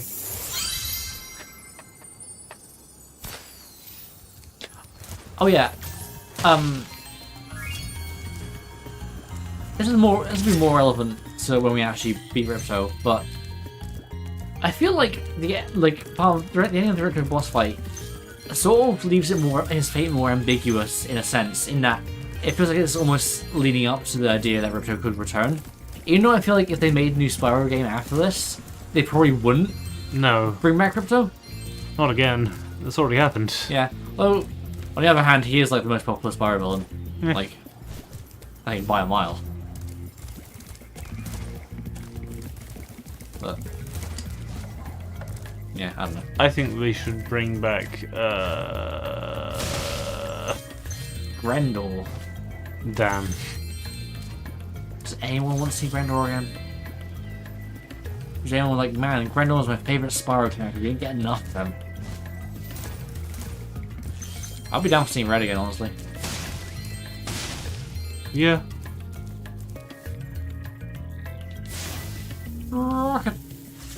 But he's good now. I mean, if they were to, do a game after this, I feel like it wouldn't follow on from the other classic continuity, which, ripped that one cliffhanger. But it's better to just do a Crash 4 and just continue on from the original trilogy rather than do anything with the other games. They should bring back specifically the Rhinox in the big shark submarine in Spyro 3, and he should be the main antagonist. Bluto's revenge. You fucked up my shark. Okay, I think I'm gonna just get the rest of the stuff I can in Summer Forest and then enter the next level and quit. Okay. And we'll call it today. Because I've been streaming for like 3 hours and you're very low energy. And also so am I. I'm getting kind of tired of my throat hurting. I mean, my throat was hurting an hour ago, but I think it's just... That was a big marshmallow. I want a marshmallow that's like the size of my head. Yeah. Then you can roast it when the sun explodes. I can roast only the outside and have like a really crunchy outside, but then massive amounts of uncooked innards. See, I never... Like, I've had roasted marshmallows. I kind of just prefer them unroasted. I like them both ways. Roasted definitely has an appeal to it. Sorry, I just had a bug in my face. Because it's got the crispy exterior and the gooey interior. Yeah. I guess because I've had many roasted marshmallows. I feel like the few times I have had them, I've had as a small. Well, small. A small. S'mores, they don't have the crispy exterior though. Yeah. Which is kind of the point. I mean, you have the cracker. It's a... They call them crackers in America. I don't know why. You know they're biscuits? Yeah. Well, what else are they going to call them? Cookies? Oh yeah, because I think biscuit is something... Biscuit is like closer a savory... to Yorkshire pudding. Yeah. Which, I mean, I guess I kind of get why that's differently named, because what the fuck is Yorkshire? I'm pretty sure they have, like, loads of... They have New York. Oh yeah, but it's not New Yorkshire. I guess. I say by Don't they have New Hampshire? Yeah, but not New York. It's a Yorkshire pudding. It's not a Hampshire pudding. Yeah, ripples. Yay. I like the mosaic tiling on these walls. Yeah, that is nice. It makes it really feel like a swimming pool. Yeah. Wait. Why can you only access the interior of a castle by going underwater, guys? It's owned by merfolk. Damn. I don't know. It's owned by Big Water. Big Water. No! Yep, I know. I love this room. Ooh. Like, now this is an arboretum. Yeah, like the big domed glass ceiling and the tree inside. It's Look at great. the lights dangling from the tree too. It's very cozy. Yeah. I saw something shiny at the top of this wall. Well, I saw something shiny at the bottom of this hole. Hey. Don't blame me. I'll kill you. Yeah, I haven't unveiled my secret alternate form. Anyway, I'm actually the villain of this game. They should bring Allura back as an anti-hero. Anyway. Hey. They should bring Allura back as a villain. Why did you never come to visit me after Spyro 2, huh? Nice work, Spyro. The orbs you're carrying have activated this special portal. You won't find a talisman in Ocean Speed. No talismans? Well, fuck you. I'm pretty sure I don't... You told me that all I need are talismans so far, so... They're important too, but... If finding orbs, they're important too, but I'll tell you about them later. How about you tell me about them now?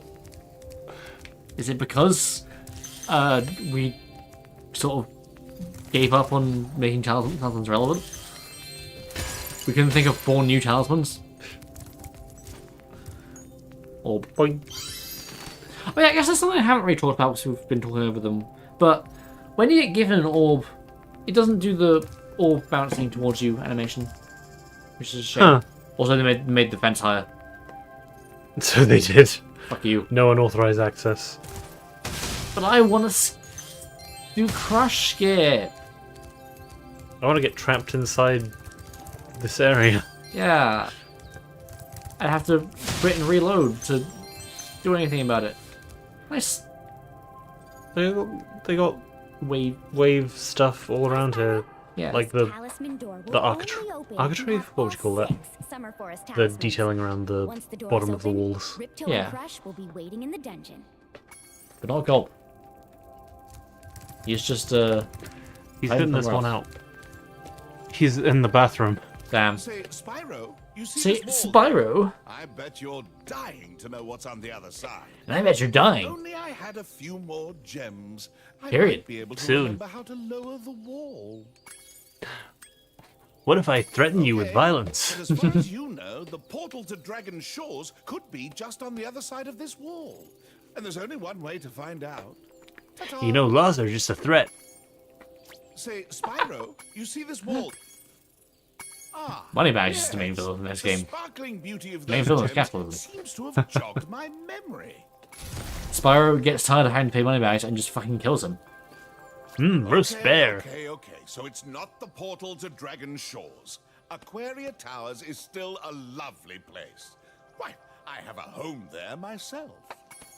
How'd you... I guess you use your shark submarine to go around it? Because like most of that level, when it's in its regular state, most of the level is underwater. Yeah. How do you even get to where you are in Aquaria Town?